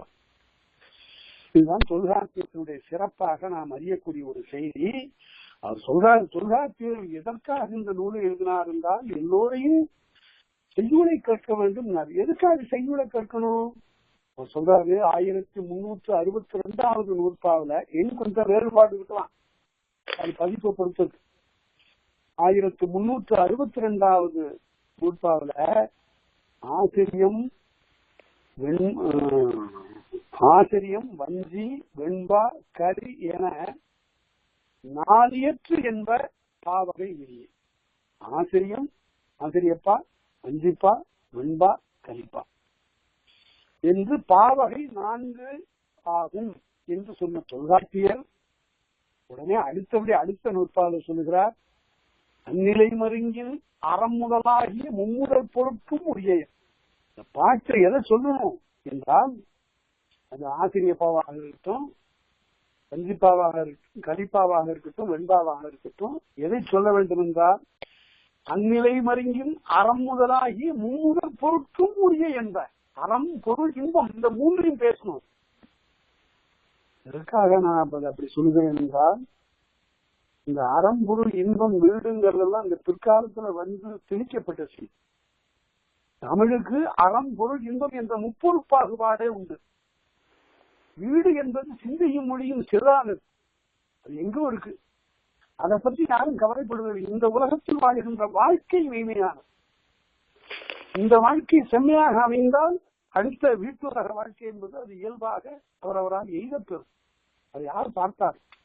அதை பற்றி பேசுவது முறையில்லை. அதனால அறம் பொருள் இன்பம். சரி, இந்த அறம் பொருள் இன்பம்ங்கிறதுல எது சிறந்தது என்று சொல்லுகிற போது கோவூர்களார் புறநானூற்றில் ஒரு பாட்டு எழுதிப்பார். இந்த சோழ அரசன் மற்ற சேரபாண்டியரை வென்ற பிறகு இந்த 3 குடைகளும் அங்கிருந்து பிடித்துக் கொண்டு வருகிறார்கள், வெண்கொற்ற குடைகளை. சேனையில் இருக்கக்கூடிய வீரர்கள் 3 குடைகளையும் பிடித்தபடி வருகிற போது சோழனுடைய குடை உயரத்தில் இருக்கிறது, மற்ற 2 குடைகளும் அவருக்கு கீழே இருக்கு. அதை பார்த்துட்டு சொல்றாரு, உன்னுடைய குடை மேல இருக்கு. எது போல இருக்கிறது என்றால், சிறப்புடை மரபில் பொருளும் இன்பமும் அரசு வழிபடுவும் தோற்றம் போல. என்ன அழகான ஒரு ஓம பாருங்க. சிறப்புடை மரபில் பொருளும் இன்பமும் அரசு வழிபடும் தோற்றம் போல இருக்கு. பொருளும் இன்பமும் அரசுக்கு அடங்கி கீழே இருக்கணும். இன்றைக்கு வாழ்க்கை, உலக வாழ்க்கையினுடைய தீமைகளுக்கெல்லாம் காரணம் என்னவென்றால் இதற்கு மறுதலையான ஒரு குறிக்கோள் தான். பொருளை உயர்த்தி பிடித்ததனுடைய விளைவுதான் தவறான இன்பம், அறம், புறக்கணிக்கப்பட்ட அறம் என்ற நிலை ஏற்பட்டுவிட்டது. இதைத்தான் அவர் தொல்காப்பியர் சொல்லுகிறார். இலக்கிய நோக்கம் எது என்றால், செய்யுளை எதற்கு கற்க வேண்டும் என்றால் மிக தெளிவாக அது அறத்தை உணர்வதற்காக, அறவழிப்பட்டதாக வாழ்க்கை அமைவதற்காக என்று அவர் தெளிவுற சொல்லுகிறார். அதனால தொல்காப்பியத்தினுடைய சிறப்பை பற்றி நாம் காணுகிற போது மிக உயர்ந்த இலக்கண நூல் மட்டுமல்ல, அது வாழ்க்கைக்கு இலக்கணம் சொல்லக்கூடிய நூல் என்று பார்த்தோம். சரி, என்னுடைய கருத்து தமிழகத்தில் இருக்கக்கூடிய அறிஞர் சிலருடைய கருத்தோடு வேறுபட்டது. நான் தவறாக கூட இருக்கலாம். ஆனால் என்னை எல்லாரும் அவர்கள் எல்லாரும் ஏற்றுக்கொள்கிறார்கள். நான் யாருடைய கருத்தையும் நான் மறுப்பதில்லை. ஆனால் என்னுடைய கருத்தை, நான் ஆழ்ந்து கண்ட கருத்தை எடுத்து சொல்வதற்கு நான் தயங்குவதில்லை. அந்த வகையில இந்த சூத்திரம் சொல்லுகிறார்கள். இதற்கு நூற்பா என்பது பெயர். தொல்காப்பியம் நாம் முன்பே சொன்னவாறு 1610 நூற்பாக்களை உடையது. 1610 நூற்பாக்களை உடையது என்று சொல்லுகின்ற போது எழுத்ததிகாரம், சொல்லதிகாரம், பொருளதிகாரம் என்று 3 அதிகாரங்களை உடையது தொல்காப்பியம். எழுத்ததிகாரத்தில் 483 நூற்பாக்கள் இருக்கின்றன. 4, 8, 3. சொல்லதிகாரத்தில் 466 நூற்பாக்கள் இருக்கின்றன. 4, 6, 6. பொருளதிகாரத்தில் 661, 6, 6, 1 நூற்பாக்கள் இருக்கின்றன. ஆக 1610 நூற்பாக்கள் இருக்கின்றன. இந்த நூற்பாக்களை சொல்லுகிற போது சூத்திரம் என்று சொல்லுவது வழக்கம். இந்த சூத்திரம் என்று தமிழ் சொல் என்பது என்னுடைய கருத்து, தவறாக கூட இருக்கலாம். சூத்திரம் என்பதற்கு வேறு சொல்றது என்று கேட்டால் சூழ்தல் என்றால் ஆராய்தல் என்று பொருள். ஆய்வு செய்தல். சூத்திரம் என்றால் அடிப்படையானது என்று பொருள். நல்ல சான்றுகள்லாம் இருக்கின்றன. சூழ்ச்சி, அதிலிருந்து வந்தது சூத்திரம் அடிப்படை. பட்டம் விடுகிற போது பையன்கள்லாம் அதுக்கு சூத்திரம் போடுவான். அது எங்க பிடிச்சா அது சரியா இருக்குமோ அந்த நூல் முடிச்சுக்கு பேர் சூத்திரம். அதை இப்ப வடமொழியில சூத்திரம்னு கொண்டு போய் ஒருவர் எழுதுகிறார். தொல்காப்பியம் சூத்திர இலக்கியம், சூத்திர இலக்கணம். அவருடைய நோக்கம், குறும்பு எப்படி இருக்குன்னு பாருங்க. சூத்திர இலக்கணம்னா சூத்திரங்களை கொண்ட இலக்கணம்னு இல்ல, சூத்திரர்களின் இலக்கணம்னு அவர் பொருள் காண்றார். அப்படியெல்லாம் இதுல வருண வேதம் பேசப்படவில்லை. ஒரு புராண இலக்கியங்களை எல்லாம் இங்கு கொண்டு வந்தவர் சேர்க்கவில்லை. அறிவியல் நெறிப்படி ஒரு மொழியை ஆராய்ந்து கண்டு நுண்கூறுகளாக பார்த்து பார்த்து பகுத்து ஒவ்வொன்றையும் விளக்கி ஐயன் திரிவர ஒரு நூலின் அமைத்து விளக்கக்கூடிய நுட்பமெல்லாம் தொல்காப்பியத்தில் காணப்படும். பாடம் நடந்து தொடங்கி 7-8 ஆண்டுகளாக நான் பொதுமக்களுக்காக தஞ்சாவூர்ல பாடம் நடத்துகிற போது திருக்குறளை 42 உரையாசிரியர்களுடைய வேறுபாடோடு நடத்தினேன். அதற்கு பிறகு தொல்காப்பியம் நடத்த வேண்டும் என்ற ஒரு வேண்டுகோளுக்கு நாங்கள் தொல்காப்பியம் நடத்துகிற போது 100 பேர் வருகிறார்கள். யாரும் வருகிறார்கள். நகராட்சி தொழிலாளி கூட இப்ப தொல்காப்பியம் படித்து தொல்காப்பியம் நூற்பாக்கெல்லாம் ஒப்பிக்கிறார். எல்லாரும் பெரிய வியப்பா இருக்கு அவங்களுக்கு எல்லாம். மாணவர்களே, ஆசிரியர்களே, பேராசிரியர்களே தொல்காப்பியத்தை புறக்கணித்து விட்ட காலத்தில் மக்களிடையே தொல்காப்பியத்தை பரப்ப வேண்டும், திருக்குறளை பரப்ப வேண்டும் என்ற ஆர்வத்தில் இந்த முயற்சி நடந்து கொண்டிருக்கிறது. அதற்கு ஒரு திருக்குறள் பேரவை என்ற ஒரு அமைப்பை நாங்கள் தோற்றுவித்து மிக சிறப்பாக நடத்தி கொண்டிருக்கிறோம். அதனால அங்கங்கே சில பேர் கூடி அதில் நீங்கள் இத்தகைய ஒரு முயற்சியெல்லாம் மேற்கொள்ளலாம். அதனால 1610 நூற்பாக்கள் தமிழருடைய பண்பாட்டு கையிருப்பாக சொல்லப்படுகிறது. கோயிலை கட்டி வைத்தான் தமிழன். அதற்கு பிறகு கோயிலெங்கும் பல இடங்களில் வண்ண வண்ண ஓவியங்களையும் சிற்பங்களையெல்லாம் அமைத்தான் தமிழன். ஆனால் அந்த கோயிலுக்குள்ளே, தமிழ்நாட்டு கோயில்களுக்குள்ளே தமிழ் இல்லை, வழிபாட்டுக்குரிய பாடல்கள் இல்லை, தொல்காப்பிய நெறியில் நம்முடைய வாழ்க்கை இல்லை, எல்லாமே தொலைந்து போய்விட்டன. புரட்சி கவிஞர் சொல்லுவார், மணக்க வரும் தென்றலிலே குளிரா இல்லை, தோற்றில் நிழலா இல்லை, தனிப்பரிதாம் துன்பம் இது தமிழ்நாட்டின் தமிழ் தெருவில் தமிழ்தான் இல்லை. அதனால நம்முடைய ஆவியாக, உயிர்ப்பாக, உள்ளுரையாக இருக்க வேண்டிய தமிழ், அதற்கு தலை சார்ந்த இலக்கணமாகவும் இலக்கியமாகவும் தெரிகின்ற தொல்காப்பியம் எப்படிப்பட்ட நூல். நம்முடைய நூல்ல சில பேர் தவறா எழுதுறாங்க. தொல்காப்பியம் தமிழில் இருக்கக்கூடிய முதல் நூல். அது முதல் நூல் இல்லை, கிடைப்பவற்றுள் முதல் நூல் எழுதுனீங்க. காணாமல் போன நூல்கள் எத்தனையோ, அவற்றை பற்றி ஒரு நூலே எழுதுகிறார் அறிஞர் மயிலை சீனிவாசன். மறைந்து போன தமிழ் நூல்கள் ஒரு நூலே எழுதுகிறார். எத்தனையோ நூல்கள் இறந்து போய்விட்டாங்க, மறைக்கப்பட்டன, களவாடப்பட்டன, கொண்டு போய் வண்ணம் மாற்றப்பட்டன. ஒரு வரலாறு நான் படிச்சிருக்கிறேன். ஐரோப்பிய நாட்டுல பழைய காலத்துல பொம்பராசியோன்னு ஒரு கூட்டம், அது என்ன செய்யும், பிள்ளைகளை பிடித்து கொண்டு கை கால்களை எல்லாம் முறுக்கி முகத்தினுடைய அச்சையெல்லாம் மாற்றி உருவத்தையே மாற்றி விடுவார்களாம் பிச்சை எடுப்பதற்காக. பெற்றோர்களே வந்தாலும் கூட என்னுடைய பிள்ளை இல்லை என்று சொல்லிவிட்டு போய்விடுவார்கள்.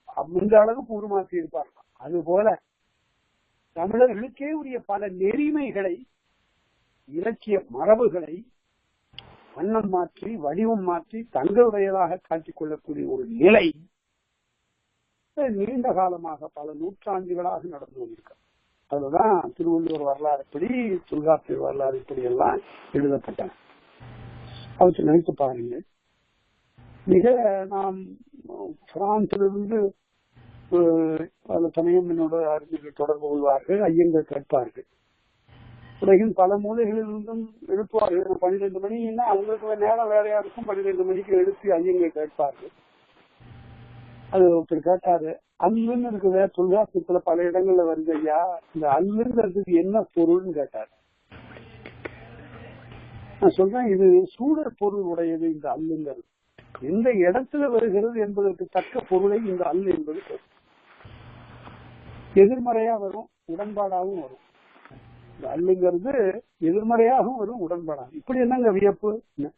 வேற மொழியில அப்படி இருக்குதான்னு கேட்டா, சில மொழிகள்ல சில கூறுகள் இருக்குங்கன்னா ஆனா இதை போல இல்லை. அப்படியா? அதுக்கு கேட்டார், இது 2 கூறு எடுத்துக்காட்டு சொல்லுங்க, எதிர்மறைக்கு சொல்லுங்க கேட்டார். நான் சொன்னேன், உங்க வீட்டுல குழம்பு வைக்கிறீங்களா, அந்த குழம்புக்கு என்னென்ன காய்கள் எல்லாம் பயன்படுத்துவீங்க வரிசையா சொல்லி கொண்டு வாருங்கள். அவர் முதல்ல சொன்ன காய் கத்திரிக்காய், அப்புறம் வெண்டைக்காய் அப்படின்னு சொல்லி கொண்டே வந்தாரு. நான் எதிர்பார்க்கிற காய் அவர் சொல்லல.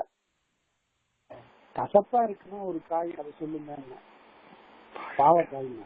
அது பாவக்காய் இல்லைங்க, அது பாகற்காய். பாகல் அப்படிங்கறத 2ஆ பிரிக்க முடியுமா பாருங்கன்னு கேட்டேன். எப்படி பிரிக்கிறதுன்னு கேட்டாரு. பாகு அல்னு தெரியுங்க, அந்த அல்லுங்கிறதுக்கு எதிர்மறை. பாகு என்பதற்கு இனிப்பு என்று பொருள், அல் என்பதற்கு அல்லாததுன்னு பொருள். இனிப்பு அல்லாதது என்று பொருள், அதாவது கசப்புன்னு சொல்லக்கூடாது. அதுக்காக இனிப்பு அல்லாததுன்னு எதிர்மறை முகத்தான் சொன்னான். இது சொல்லினுடைய இறுதியில வந்தது தொல்காப்பியம் அவர் சொல்றாரு. சரி, முன்னால வருமானு கேட்டார் அவர் பிரான்ஸ்ல இருந்து. வரும். எப்படி வரும் என்றால் அல் திணை ஆசிரினை, ஆசிரியனைங்கிறத பிரிச்சுங்கன்னா அல் திணை, திணை அல்லாதது என்று பொருள். அதற்கான் தொல்காப்பியர் தேர்திணை ஆசிரினை என்மனார் புலவர் அப்படின்னார். அதனால அப்படியெல்லாம் சொற்களை எல்லாம் பார்த்தால் தமிழ் வண்ணம் நமக்கு நன்றாக புலனாகும். இப்படியெல்லாம் படிக்கணும்.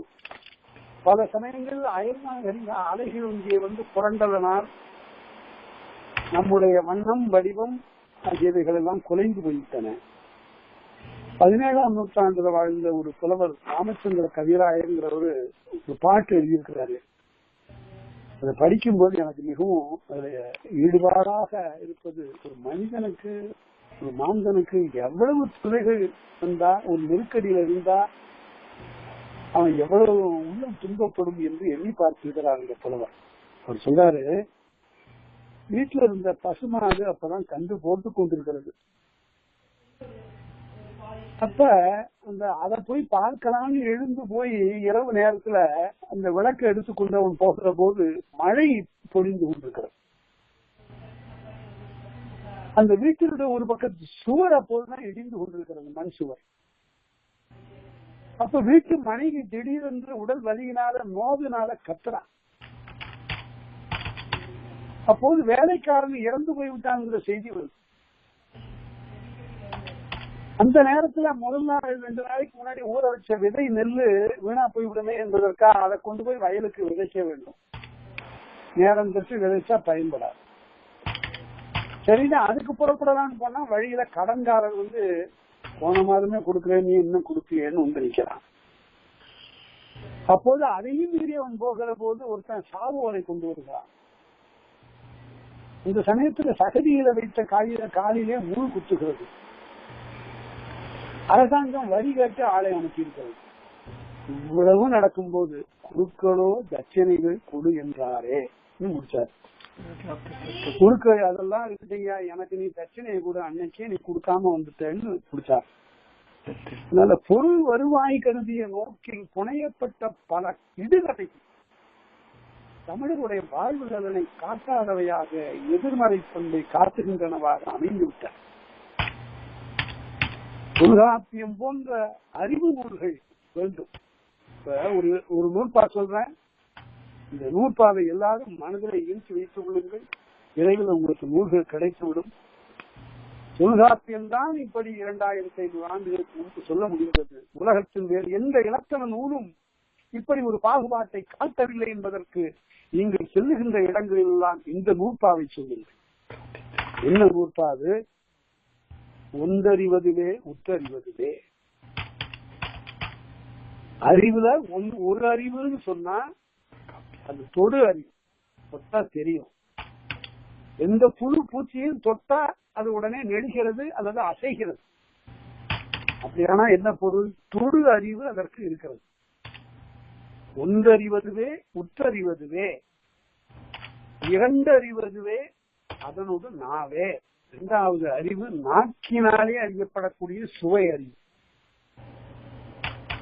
2 அறிவு. ஐயா, யாரோ தட்டுச்சு செய்றீங்க, கொஞ்சம் தள்ளி வச்சு தட்டுறீங்க. என்னங்க, யாரோ டைப் பண்றாங்க ஐயா, சத்தம் எதாவது கேட்டுட்டே இருக்குது. கொஞ்சம் தள்ளி வச்சு டைப் பண்ணுங்க. மன்னிச்சிடுங்க. மியூட் பண்ண சொல்லி கேட்டிருந்தாங்க, மியூட் பண்ண முடியாதுங்க. அம்மா தான் போஸ்டா சேர்ந்துருக்காங்க. அடுத்த வகுப்புல மற்றவங்களை மியூட் பண்றதுக்கான ஏற்பாடு செய்யறோங்க. மன்னிச்சிடுங்க. அடுத்த வகுப்பு எனக்கு வசதியா இருக்கு, நான் அந்த புதிய இடத்துக்கு போயிடுறேன். நல்லதுங்க ஐயா. அங்கிருந்து நாம கணினி தொடர்பு கொள்ளலாம். சரிங்க. இப்ப நான் தொடர்ந்து சொல்றேன். இரண்டறிவதுவே அதனோடு நாவே. இந்த அதனோடுங்கிறத நீங்க கவனிக்கணும். எதனோடு? ஒன்றறிவதுவே, ஒன்றறிவதோடு, உற்றறிவுகின்ற அறிவோடுன்னு அர்த்தம் பொருள். அதுக்கு இரண்டறிவதுவே அதனோடு நாவே. மூன்றறிவதுவே அவற்றோடுனார். ஏன்னா மேல 2 சொல்லிட்டார்ல, அதனால மூன்றறிவதுவே அவற்றோடு மூக்கே. இந்த ஒருமை பன்மை எவ்வளவு தெளிவா வரைக்கும் பாருங்க. அப்படி இருக்கணும். ஒன்றறிவதுவே உற்றறிவதுவே, இரண்டறிவதுவே அதனோடு நாவே, மூன்றறிவதுவே அவற்றோடு மூக்கே, நான்கறிவதுவே அவற்றோடு கண்ணே, ஐந்தறிவதுவே அவற்றோடு செவியே, ஆறறிவதுவே அவற்றோடு மனனே, மனம். நேரிது உணர்ந்தோர் நெறிப்படுத்தினரே. நான் சொல்லல, எனக்கு முன்னால 500, 600, 1000 ஆண்டுகளுக்கு முன்னால மனம் என்ற ஒன்று உண்டு, அதனுடைய அறிவு 6வது அறிவு என்று சொல்லி இருக்கிறான் என்று தொல்காப்பியர் நூற்பாவது, மரபியல் நூற்பாவது சொல்லியிருக்கிறார். 6 அறிவுன்னு சொல்லியிருக்கிறார். ஐயா தொடரலாமா? இல்ல சொல்லலாங்க, தொடரலாங்க. 6 அறிவதுவே 6 அறிவு. நான் இப்ப உங்களை ஒரு நீங்களே கேட்டு பாருங்க. 6 அறிவு இருக்குங்கிறதுக்கு என்னங்க அடையாளம்னு ஒருத்தர் கேட்டார். எது சொல்றது? சாப்பிடுறது எல்லாருக்கும் தெரியுது, அது எல்லாருக்கும் எல்லா உயிர்களுக்கும் இயல்பு. அதே போல கண்ணால பார்ப்பதெல்லாம் தெரிகிறது, காதால கேட்பதெல்லாம் விளங்குகிறது, இதெல்லாம் சரி. 6வது அறிவுங்கிறதுக்கு மனத்தால் அறியப்படுகிற அறிவு என்று சொல்கிறார்களே, அதுக்கு என்ன பொருள்? அதுதான் அறிவுன்னு சொல்லுகிறான். உனக்கு அறிவு இருக்கான்னு ஒருத்தனை கேட்டா அது 6வது அறிவு தான் அவன் கேட்கிறான். ஆகவே அறிவுன்னு சொன்னாவே ஆகு பெயராக அது 6வது அறிவு தான் குறிக்கும். அதற்கு ஒருத்தன் விளக்கம் எழுதுனா, 2 மூங்கில் கம்புகளை ஒரு குரங்கிடம் கொடுத்து விட்டால் அவற்றை கொண்டு அவை குதிக்கும், களை கூத்தாடும், மரங்களிலே ஏற பயன்படுத்தும், எல்லாம் செய்யும். ஆனால் அந்த 2 மூங்கில்களை கொண்டு எந்த தலைமுறையிலும் குரங்கும் ஒரு ஏணி செய்து கொள்ள முடியாது. ஒன்றிலிருந்து ஒன்றை உருவாக்குவது, திட்டமிடுவது, எதிர்காலத்தை குறித்து செயல்படுவது, இதெல்லாம் 6வது அறிவினுடைய விளக்கம். இதுதான் குரங்கு எல்லாம் சேர்ந்து ஒரு 5 ஆண்டு திட்டம் போட முடியாது, ஒரு பொருளாதார திட்டத்தை வகுக்க முடியாது. இன்னும் 10 ஆண்டுகளுக்கு பிறகு நமக்கு தேவையானவை இவை இவை என்று ஊராட்சியில இருந்து பேச முடியாது.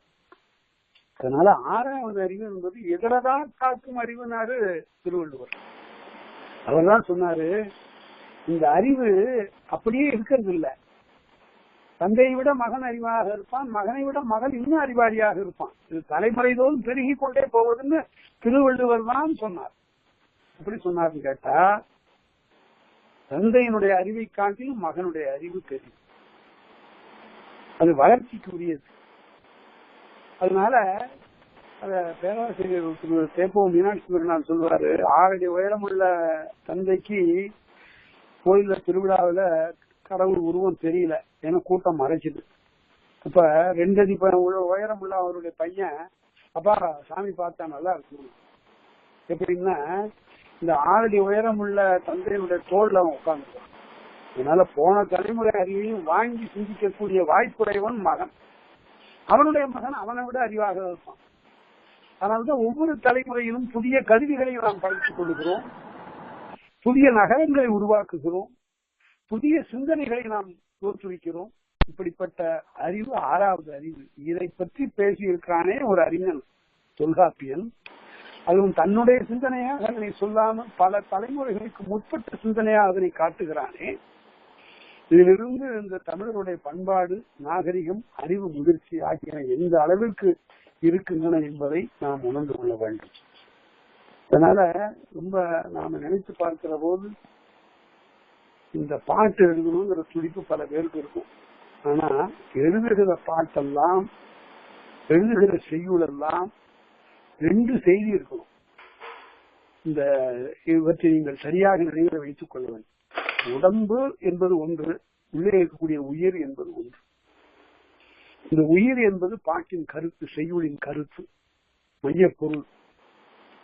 உடம்பு என்பது இந்த கவிதையினுடைய வடிவம், புற வடிவம், யாப்பு. இது 2 ஒன்னா சேர்ந்தாதான் அது பாட்டு. கவிதையில புது கவிதை, பழைய கவிதைலாம் இல்ல. கவிதைங்கிறது ஒன்றுதான். அது இலக்கணம் உடையதாகவும் இருக்க வேண்டும், ஆழ்ந்த பொருள் உடையதாகவும் இருக்க வேண்டும். இந்த ரெண்டு இருக்கணும், உயிரும் உடம்பும் இருக்கும். அதுதான் பாட்டு. அந்த உள்ளே இருக்கக்கூடிய கருத்துக்கு ஒரு நன்னோக்கம் இருக்க வேண்டும். எவ்வளவு ஆற்றல் வாய்ந்த புலவர்களாக இருந்தாலும் கூட தங்களுடைய பாட்டுத்திறனை, புலமையை தவறாக பயன்படுத்திவிடக் கூடாது என்பதனை தொல்காப்பியர் சொல்லுகிறார். அறம் நோக்கமாக இருக்க வேண்டும், இலக்கியத்தினுடைய அடிப்படை நோக்கம் அறமாக இருக்க வேண்டும் என்று சொல்லுகிறார். அதனால இந்த அடிப்படையில நாம் இந்த 1610 சூத்திரங்களுடைய திரண்ட கருத்தை இனி வருகின்ற காலங்களில் இருக்கக்கூடிய வகுப்புகளை ஞாயிறு தோறும் நாம பார்க்க போறோம். அதற்கு முன்னால நாம முதல்ல பார்க்க போவது பாயிரம். இந்த பாயிரங்கிற சொல்லுக்கு எங்காவது பொருள் எழுதியிருக்காங்களான்னு பார்த்தா, பானாவே பரவுதல்னு பொருள். அது இருந்து வந்ததுதான் பல சொற்கள். பாய் என்றால் பரப்பப்படுவது பாய், பாய் இருள் என்றால் பரவுகின்ற இருள் என்று பொருள். அதுபோல பாயிரம் என்பது நூலுக்குள்ளே பரவி கிடக்கக்கூடிய பொருள்களுடைய சுருக்கமாக அமைவது பாயிரம். இந்த பாயிரத்துக்கு வேற பேரெல்லாம் இருக்கு. என்னென்ன பேரு? முன்னுரை, அணிந்துரை, முகவுரை, தந்துரை, புனைந்துரை என்றெல்லாம் இருக்கு. இந்த நூலுக்கு நல்ல முன்னுரை அமையும். இந்த நூல் முன்னுரை யார் எழுதுவது? நன்னூல்ல ஆசிரியர் சொல்லுகிறார். தன்மகன், ஆசான் மகன், மண்மகன், இவங்கெல்லாம் ஒரு நூலுக்கு முன்னுரை எழுதலாம். அந்த நூலை படித்து அதில் இருக்கக்கூடிய சாரத்தை பிழிந்தெடுத்து முன்னுரையாக அல்லது பாயிரமாக கொடுக்க வேண்டும். மிகச்சிறந்த பாயிரம் சில நூல்களுக்கு இருக்கின்றன. ஒரு நூலுக்கு தானே எழுதிய பாயிரம், மிகச்சிறந்த பாயிரம் ஒன்று உண்டென்றால் திருவிக்காவர்களுடைய வாழ்க்கை குறிப்புகள். திருவிக்கா வாழ்க்கை குறிப்புகள் இந்த நூலுக்கு பேரு. அவர் எழுதுகிறாரு, நான் எளியவன், எளிய மனிதன், சிறு குடிலில் பிறந்தவர். என்னுடைய வாழ்க்கை குறிப்புகளை வரலாறு என்று சொல்ல முடியாது. ஆகவே வாழ்க்கை குறிப்புகள் என்று இந்த நூல் பெயர் தாங்கலாயிற்று. இந்த நூலை எழுதுகின்ற போது தொழிலாளர் தோழர்கள் பலர் அங்கிருந்து வந்து நூலை புலவர்க்கென்று எழுதாதீர்கள், எங்களுக்கென்றும் எழுதுங்கள் என்று கேட்டுக்கொண்டனர். அவர்கள் கேட்டுக்கொண்டதற்கிணங்க எளிய தமிழில் இந்த நூல் எழுதப்படுகிறது என்று திருவிக்கா சொல்லுகிறார். அது அவரே எழுதிய பாயிரம். அதே போல விபுலானந்த அடிகள் என்பவர் யாழ்நூல் என்ற பேரறிஞர் விபுலானந்த அடிகள் யாழ்நூல் என்ற ஒரு நூலை எழுதினார். அதுதான் இசைத்தமிழுக்கு இலக்கணம். சங்கத்தமிழில் சொல்லப்பட்டிருக்கூடிய யாழின் நுட்பங்களினுடைய பிரிவு அந்த நூல். அந்த நூலை இலங்கையிலே பிறந்த மயில்வாகனார் என்ற விபுலானந்த அடிகள் எழுதினார். அந்த நூலுக்கு ஒரு பாயிரத்தை திருமுறை செல்வர் வெள்ளைவாரணனார் என்ற பேராசிரியர் எழுதினார். சிறந்த பாயிரம், செய்யுள்ளேயே பாயிரம் எழுதியிருக்கிறார். மிகச்சிறந்த பாயிரம், அது ஒரு பாயிரம். அதே போல வில்லிபாரத நூலுக்கு வரந்தருவார் என்பவர், வில்லிபுத்தராருடைய மைந்தர் வரந்தருவார் என்பவர் அருமையான ஒரு பாயிரம் எழுதியிருக்கிறார். இதெல்லாம் சிறந்த பாயிரங்கள். எல்லாவற்றையும் விட தொல்காப்பியத்திற்கு மிகச்சிற அடிகளிலே அமைந்த பாயிரம் வடவேங்கடம் தென்குமரியாயிலை தமிழ்கூர் நல்லுலகத்து என்று தொடங்குகிறது. தமிழ்ல கிடைக்கின்ற நூல்களுள் முதல் நூல் தொல்காப்பியம் என்று சொன்னேன். கிடைக்கின்ற நூல்களுள் முதல் நூல் தொல்காப்பியம். அந்த கிடைக்கின்ற நூல்களுள் முதல் நூலாகிய தொல்காப்பியத்தினுடைய பாயிரத்தில் முதல் அடியது என்று கேட்டால் வடவேங்கடம் தென்குமரி ஆயிடை தமிழ்கூர் நல்லூராகும். வடவேங்கடத்திற்கும் தென்குமரிக்கும் இடைப்பட்ட தமிழ்கூர் நல்லூராகும். தமிழ் அளாவுகின்ற, தமிழ் பேசுகின்ற, தமிழ் எண்ணுகின்ற நல்லூராகும். ஏன்னா அது தமிழுடைய. இந்த அடிகளே எவ்வளவு நம்முடைய இடத்தை குறிக்கின்றன பாருங்க. எங்க இருக்கு வடவேங்கடம்? வடக்கு இல்ல, வட வேங்கடமாத்த திருப்பதிய இல்ல, வடவேங்கடம் தென்குமரி ஆயிடை தமிழ்கூர் நல்லூராகும் அப்படின்னாரு. தென்னங்குமரி பாருங்க, அவர்கள் சொன்ன காலத்துல இருந்த குமரி இல்ல. அந்த குமரி முனையில அந்த கன்னியாகுமரி தெய்வம் நித்தம் தவம் செய்யும் குமரி அன்னை பாடினார் பாரதியார். அதுதான் விபுலானந்த சுவாமிகள் சொன்னாரு. அது ஏன் தவம் செய்கிறது என்று கேட்டாங்க. புராணத்துல எழுதி வச்சுட்டான், இந்த கன்னியாகுமரி கணவனுக்காக சிறந்த கணவனை பெற வேண்டும் என்பதற்காக தவம் செய்கிறாள், சிவபெருமானம் இருந்து வருகிறான்னு புராணம் எழுதுறான். ஆனா யாழ்நூல் எழுதி விபுலானந்தர் சொன்னார், என்னுடைய இனிய தமிழ் நிலத்தை இந்த கடல் கொள்ளை கொண்டது, இனியும் இவ்வாறு தமிழ் நிலம் பறிபோக கூடாது என்று தவம் செய்யக்கூடிய குமரி அன்னைன்னு எழுதினார். அங்கேயும் குறைபட்ட நிலம், இங்கேயும் குறைபட்ட நிலம், இந்த இரண்டு பக்கமும் கடல். இந்த 4 எல்லைகளுக்கு உட்பட்ட இந்த நிலம் பல வகையில் நிலம் குறைந்து போயிடுச்சு. அதை பற்றி கூட குற்றம் இல்லை. நிலம் இழைத்தாலும் கூட மொழி இழைத்திருக்க கூடாது. அதை பயில்கின்ற ஆர்வம், அதை பயிற்றுவிக்கக்கூடிய கலைக்கூடங்கள், கல்வி நிலையங்கள் அதை புறக்கணித்திருக்க கூடாது. அதைத்தான் இப்ப இந்த பாயிரத்தை முதல்ல படிக்கின்ற போதே வடவேங்கடன் பெண்குமரியாயிடை தமிழ்கூல் நல்லுலகத்து, மிகச்சிறந்த உலகம் இந்த நல்லுலகத்து என்று தொடங்கி இந்த பாயிரத்தை சொல்லுகிறார். இந்த பாயிரத்தை எழுதிய ஆசிரியர் பெயர் பணம்பாரனார். இந்த பணம்பாரனார் என்பது எப்படி வந்தது என்று கேட்டால், பனை நிரம்பிய ஒரு நிலம், இந்த அந்த குமரிக்கு அப்பால் இருந்த ஒரு பெருநில பரப்பில் ஏராளமான பனை மரங்கள் இருந்தார்.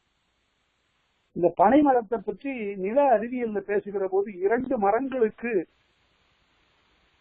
நிலத்துக்கு கீழே இருக்கக்கூடிய நீரை பாதுகாத்து செலுத்தக்கூடிய ஆற்றல் உண்டு. ஒன்று பனை, இன்னொன்று அத்தி. இந்த 2 மரங்களும் நிலத்தடி நீரை பாதுகாக்கக்கூடிய திறனுடையது. இவற்றினுடைய மற்ற பயன்கள்லாம் இருந்தாலும் கூட இது பெரியது. அப்படிப்பட்ட வெள்ளமாக நீர்ப்பரப்பை உடைய ஒரு பெருநில பரப்பில் தோன்றிய இலக்கியம் பல இருந்தன. அவற்றை பற்றியெல்லாம் தொல்காப்பியம் சுவடு காட்டுகிறது என்பதை நாம் பார்க்கிறோம். ஆகவே இந்த நூலை நான் இந்த பின்னணியோடு நான் உங்களுக்கு வரக்கூடிய ஞாயிறு தோறும் நான் சொல்லுவேன். இப்போது இந்த உரையை முடிக்கின்றதற்கு முன்னால உங்களுக்கு என்று இப்போதுதான் நான் எழுதிய சில பாடல்களை சொல்லுகிறேன். தொல்காப்பியத்தை, செந்தமிழர் கையிருப்பை, ஒல்காத பண்பாட்டு உயிர் நெறியை பல்காலும் கற்பவர்கள் எல்லாருக்கும் கைகுவித்து சொல்கின்றேன், நற்பேறு இதுவென்று நான். தொல்காப்பியத்தை, செந்தமிழர் கையிருப்பை, ஒல்காத பண்பாட்டு உயர் நெறியை பல்காலும் கற்பவர்கள் எல்லாருக்கும் கைகுவித்து சொல்கின்றேன், நற்பேறு இது என்று நான். அடுத்தது, உயிருடைய என் தாய் உவப்புறவே என்ற சீர்தீர் தொல்காப்பிய செல்வம். என்ன மற்ற மொழிகள்லாம் செத்து போய்விட்ட மொழிகள் நிறைய, அப்படி இல்லை. இது உயிருடைய என் தாய் உவப்புறவே என்ற சீர்தீர் தொல்காப்பிய செல்வம். செல்வ பயிரை நன்கையாம் உள்ளத்தில் நட்டு வளர்க்காவிடனே புன்சையாய் போவோம் புலன். இலக்கணம் தேரான் எழுதும் எதுவும் அலக்கணே செய்யும் அறிக. இலக்கண் எவன் இலா ஏற்றமிகு என் தமிழின் சீர்மை இவனறிய வாரே எழுந்து. செத்த மொழிக்கெல்லாம் சீரோடு தேரோட்டம் நடக்கும் இந்த நாளிடையே மெத்தவே பத்தி செயற்குரிய பைந்தமிழை தாயகத்தார் எத்துணையும் போற்றாமை ஏன். எங்கும் தமிழ்வால் இருங்காதல் கொண்டார்க்கு நன்றாய் தமிழன்னை நலமே செய்யும். அங்கொன்றும் கன்றுவால் கொள்வது போல் கற்றாரை சென்று கற்று நின்று கேட்க நீளும் அறிவு என்று இந்த 5 வெண்பாக்களை உங்களுக்கு முன்னால சொல்லி, இனி வருகின்ற காலங்கள்ல இந்த மொழி நுட்பத்தை நான் காட்டுவதற்கு மிகப்பெரிய துணையாக இருக்கக்கூடியது உங்களுக்கு வர இருக்கக்கூடிய என்னுடைய அனைவருக்கும் தமிழ் இலக்கணம் என்று ஒரு நூல். அந்த நூலை நான் எழுத வேண்டும் என்று மலேசியாவுக்கு நான் சென்றிருந்த போது அங்கிருந்தவர்கள் எல்லாம் கேட்டார்கள். எளிமையான ஒரு முறையில ஒரு இலக்கணத்தை, எல்லா இலக்கணத்தையும் உங்களுக்கு சொல்லுமாறு ஒரு நூல் எழுதித்தார்கள். அதற்காக எழுத வேண்டும் என்ற கருத்து இருந்தது. பிறகு அது அன்னையில் தான் முற்று பெற்று அந்த நூலையும் உங்களுக்கு சேர்த்து அனுப்பியிருக்கிறார்கள். அனுப்புவதில் கொஞ்சம் காலத்தாழ்வு ஏற்பட்டு விட்டது, அதற்காக வருந்துகிறேன். உறுதியாக விரைவில் வந்துவிடும் என்று தெரிவித்திருக்கிறார்கள், அனுப்பிவிட்டார்கள். இந்த இடையில கொஞ்சம் காலத்தாழ்வு ஏற்படலாம். அந்த நூலை நீங்கள் படிக்கின்ற போது அதில் இருக்கக்கூடிய ஐயங்களையும் நீங்கள் குறித்து வைத்துக் கொண்டால் நாம் அதற்கு பிறகு விளக்கிய அவற்றையெல்லாம் நாம் பார்க்கலாம். கற்பதற்கு மிக இனிய ஒரு மொழி தமிழ். செல்ல செல்ல அதனுடைய நுட்பங்கள் எல்லாம் அங்கங்க நீங்கள் இந்த தொல்காப்பிய நுட்பாக்களை நான் சொல்லுகின்ற போதெல்லாம் நீங்கள் அதற்கு முன்னே ஒரு அடிப்படையாக இந்த எழுத்தை பற்றி ஒரு அறிவை தெரிந்து கொள்வது. திடீரென்று தொல்காப்பியத்தை படித்து விட முடியாது, அதை சொல்லிக் கொடுங்க என்று கேட்கவும் முடியாது. முதல்ல அதற்கு ஒரு அடித்தளம் வேணும், பிறகு அதற்கு மனம் வேணும், இலக்கியத்தில் அதற்குரிய ஆர்வம் இருக்கணும். ஏதாவது ஒரு இலக்கியத்தை பார்த்துத்தான் அதை படித்தான் ஆக வேண்டும் என்ற ஒரு துடிப்பு இருக்கணும். இலக்கியம் கண்டதற்கு இலக்கணம் இல்லை. அதனால இலக்கியத்தை பார்த்துதான் இலக்கணம் படைத்தான். அதனால இந்த இலக்கணத்தை பார்க்கும்போது நூலை முதல்ல ஒவ்வொருவரும் கற்க வேண்டும் என்பவர்கள் நூலை முதல்ல புரட்டி 2-3 முறை படிக்கணும். அப்பதான் ஐயம் வரும், ஏன் இப்படி சொல்லியிருக்கிறாரு, சில இடங்கள்ல பொருள் விளங்கலையே, உரை பார்த்தேன் உரையும் கூட ஒண்ணு சொல்லலையே, அதற்கு பிறகுதான் ஒரு ஆசிரியர் தேவைப்படுவார். அதனால அந்த நிலையில் நீங்கள் இத தொடக்க காலத்துல நீங்க அதை நன்றாக படித்துக் கொள்ளுங்க. என்றால் மகாவித்வான் மீனாட்சி பிள்ளை அவர்கள் உதய சாமிநாதையரை பார்த்து கேட்டார், ஏதாவது ஒரு நூல்ல இருந்து ஒரு கடவுள் வாழ்த்து சொல்லுங்க அப்படின்னு கேட்டார். சாமிநாதையர் உடனே தழைவரை கடுக்கை மாலை தனிமுதற் சடையில் சூடும் அப்படின்னு சொன்னார். இது கந்தபுராணத்தில் இருக்கிற கடவுள் வாழ்த்து பாட்டு. தழைவரை கடுக்கை மாலை, கடுக்கைன்னா கொன்றை, தழைவரை கடுக்கை மாலை தனிமுதற் சடையில் சூடும். உடனே மகாவித்வான் சொன்னாரு, தனிமுதற் சடைன்னு சொல்லக்கூடாது. ஏன்னு கேட்டா இந்த இடத்துல இந்த புணர்ச்சி இலக்கணம் செல்லாது. தனி முதற் சடை சொல்லக்கூடாது. முதல் கூட்டல் சடைன்னா முதற் சடை தானே அப்படின்னு சொல்லக்கூடாது. ஏன்னு கேட்டா எடுத்துக்காட்டுக்காக நான் உங்களுக்கு சொல்றேன். இன்று முதல் தோசைக்கு சர்க்கரை இல்லைன்னு எழுதி வச்சுக்கலாம் உணவு விதிகள்ல. ஏன்னா சர்க்கரை ரொம்ப தட்டுப்பாடா இருந்த காலத்துல இன்று முதல் தோசைக்கு சர்க்கரை இல்லை அப்படின்னு. அத உடனே ஒரு தோசையை சாப்பிட்டு அடுத்த தோசையை வைக்கும்போது சர்க்கரை கொண்டாடணும். இதான் இங்கேயும் எழுதி போய் இன்று முதல் தோசைக்கு சர்க்கரை இல்லைன்னு எழுதிருக்கிற, இது 2வது தோசை அச்சன்னா. அப்பதான் அவன் சொன்னான்னு நான் சொல்றேன், அது முதல் தோசைக்குன்னு எழுதியிருந்தாதான் அப்படி கொள்ளும். இன்று முதல் தோசைக்குன்னு புணர்ச்சி இலக்கணம் செல்லாமல் எழுதுனா அதற்கு வேறு கொள்ளும். மகாவித்வான் மீனாட்சி பிள்ளை சொன்னார், தனி முதல் சடையில் சூடும்னா அது எழுவாய் தொடர்னார். தனி முதல்ங்கிறது சிவபெருமான், உலகத்துக்கு தனியான ஒரு முதலாக இருக்கக்கூடிய பெருமான். அந்த தனி முதல் தன்னுடைய சடையில் சூடும்னு பொருள். அப்படி அந்த இல்லா மாற்றக்கூடாது. மாத்திட்டா என்ன ஆகும் கேட்டா, தனி முதல் சடையில் சூடுன்னு முதல் சடை, 2ஆம் சடை, 3ஆம் சடையில் பொருள் பயன்படும். அதனால அந்த இலக்கணத்தை சொல்லிக் கொடுக்கக்கூடிய, தெளிவாக சொல்லிக் கொடுக்கக்கூடிய ஒரு புணரியல் தொல்காப்பியத்தில் தான் இருக்கிறது. எங்க வரும் எங்க வராது, ஒற்று வரும் எங்க ஒற்று வராது, வந்தால் என்ன பொருள், வராவிட்டால் என்ன, அலைகடல் என்று எழுதுவதா அலைக்கடல் என்று எழுதுவதா, அரங்கேற்றுக்காக என்று எழுதுவதா அரங்கேற்றுக்காக என்று எழுதுவதா, நிறைய ஐயங்கள். கார்பருவம் என்றால் இப்ப போட சொல்லுகிறீர்கள், கார்காலம் என்றால் போடக்கூடாது என்று சொல்லுகிறீர்கள். ஏன்? இவற்றுக்கெல்லாம் உரிய நெறிமுறைகளை தொல்காப்பியம் கற்பிக்கிறது. எதற்காக சொல்லுகிறேன் என்றால், நீங்கள் தொல்காப்பியம் படிப்பதற்கு முன்னால நீங்கள் ஆர்வத்தோடு படிக்க வேண்டிய ஒரு நூல், படித்த பிறகு பாடம் கேட்க வேண்டிய ஒரு நிலையில் இருக்கக்கூடிய அடிப்படை நூல் எது என்றால் இலக்கண சுருக்கம். இது ஆறுமுகனாளர் எழுதியது ஒரு சிறிய நூல். அதுதான் அடிப்படை இலக்கணம். இந்த தொல்காப்பிய இலக்கணத்தை, இந்த நன்னூல் இலக்கணத்தை ரொம்ப சுருக்கமாக எழுதி வைத்திருக்கிறார் உரைநடையில. இந்த நூற்கல்வி இப்போது தமிழ்நாட்டிலேயே இல்லை. அந்த இலக்கண சுருக்கத்தை மறுபடியும் நான் பதிப்பிக்க சொல்லி பதிப்பிச்சுட்டாங்க. அந்த இலக்கண சுருக்கத்தில் இருக்கக்கூடிய பல செய்திகளை நான் இப்போது அனைவருக்கும் தமிழ் இலக்கணத்துல கொடுத்திருக்கிறேன். அதனால இலக்கண சுருக்கத்தை தேட வேண்டியதில்லை.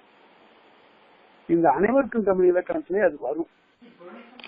பல ஐயங்களையும் போக்குகிற வகையில என்னுடைய தொடர்களையும் பிறகு தொடர் அமைப்புகளையும் வினைமுற்றுக்களையும் வினையச்சங்களையும் பெயரச்சங்களையும் நான் விளக்கியிருக்கிறேன். அசைச்சொற்களையும் விளக்கியிருக்கிறேன். நான் எதையும் எழுதுகிற போது நான் நினைத்து பார்க்கிறேன், எல்லா சொல்லும் பொருள் குறித்தனவேன்னு தொல்காப்பியர் சொல்லியிருக்கிறார். எவ்வளவு அருமையா சொல்லியிருக்கிறார் பாருங்க. சொல்லுக்கெல்லாம் பொருள் இருக்கு. சில பேர் எழுதுறாங்க ஆள் அம்மா இந்த இடைச்சொல்களுக்கு எல்லாம் பொருள் இல்லைன்னு. பொருள் இல்லைன்னு சொல்லக்கூடாது, அதெல்லாம் பிழை. உண்டாலும் உலகம் அப்படின்னு ஒரு புறநானூற்று எழுதுறாங்கன்னா, உண்டு என்பது வினைமுற்று, ஆள் அம்மாங்கிறது அசைச்சொற்கள். இந்த அசைச்சொற்களுக்கு பொருள் இல்லைன்னு சொல்லக்கூடாது, அது உணர்ச்சி பொருள் அங்க இருக்கு. இருக்கியா உலகம் அப்படின்னு அழுத்தம் திருத்தமாக ஆங்கிலத்தில் ஸ்ட்ரெஸ் இன்டோனேஷன் சொல்லுவோம். அதனால உலகம் இருக்கிறது என்று அழுத்தி உறுதிப்பட சொல்லக்கூடிய அந்த உணர்ச்சி பொருள் அந்த ரெண்டு அசைச்சொற்கள் இருக்கு. அதனால எல்லா சொல்லும் பொருள் குறித்தனவே தொல்காப்பியம் ரொம்ப அருமையா சொல்லும். இவ்வளவு எளிமையாகவும் இனிமையாகவும் அருமையாகவும் சொல்லிய ஒரு இலக்கண நூலை வேறு எந்த மொழியும் பெறவில்லை. ஆனால் இந்த மொழியினுடைய வாய்ப்புக்கேடு தமிழர்களுடைய கையில கிடைச்சு,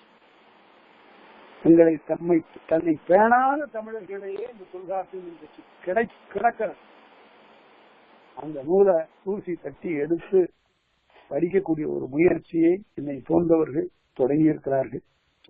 பலரும் தொடங்கியிருக்கிறார்கள். அங்கிருந்து சொல்லக்கூடிய முயற்சிகள் இருக்கின்றன.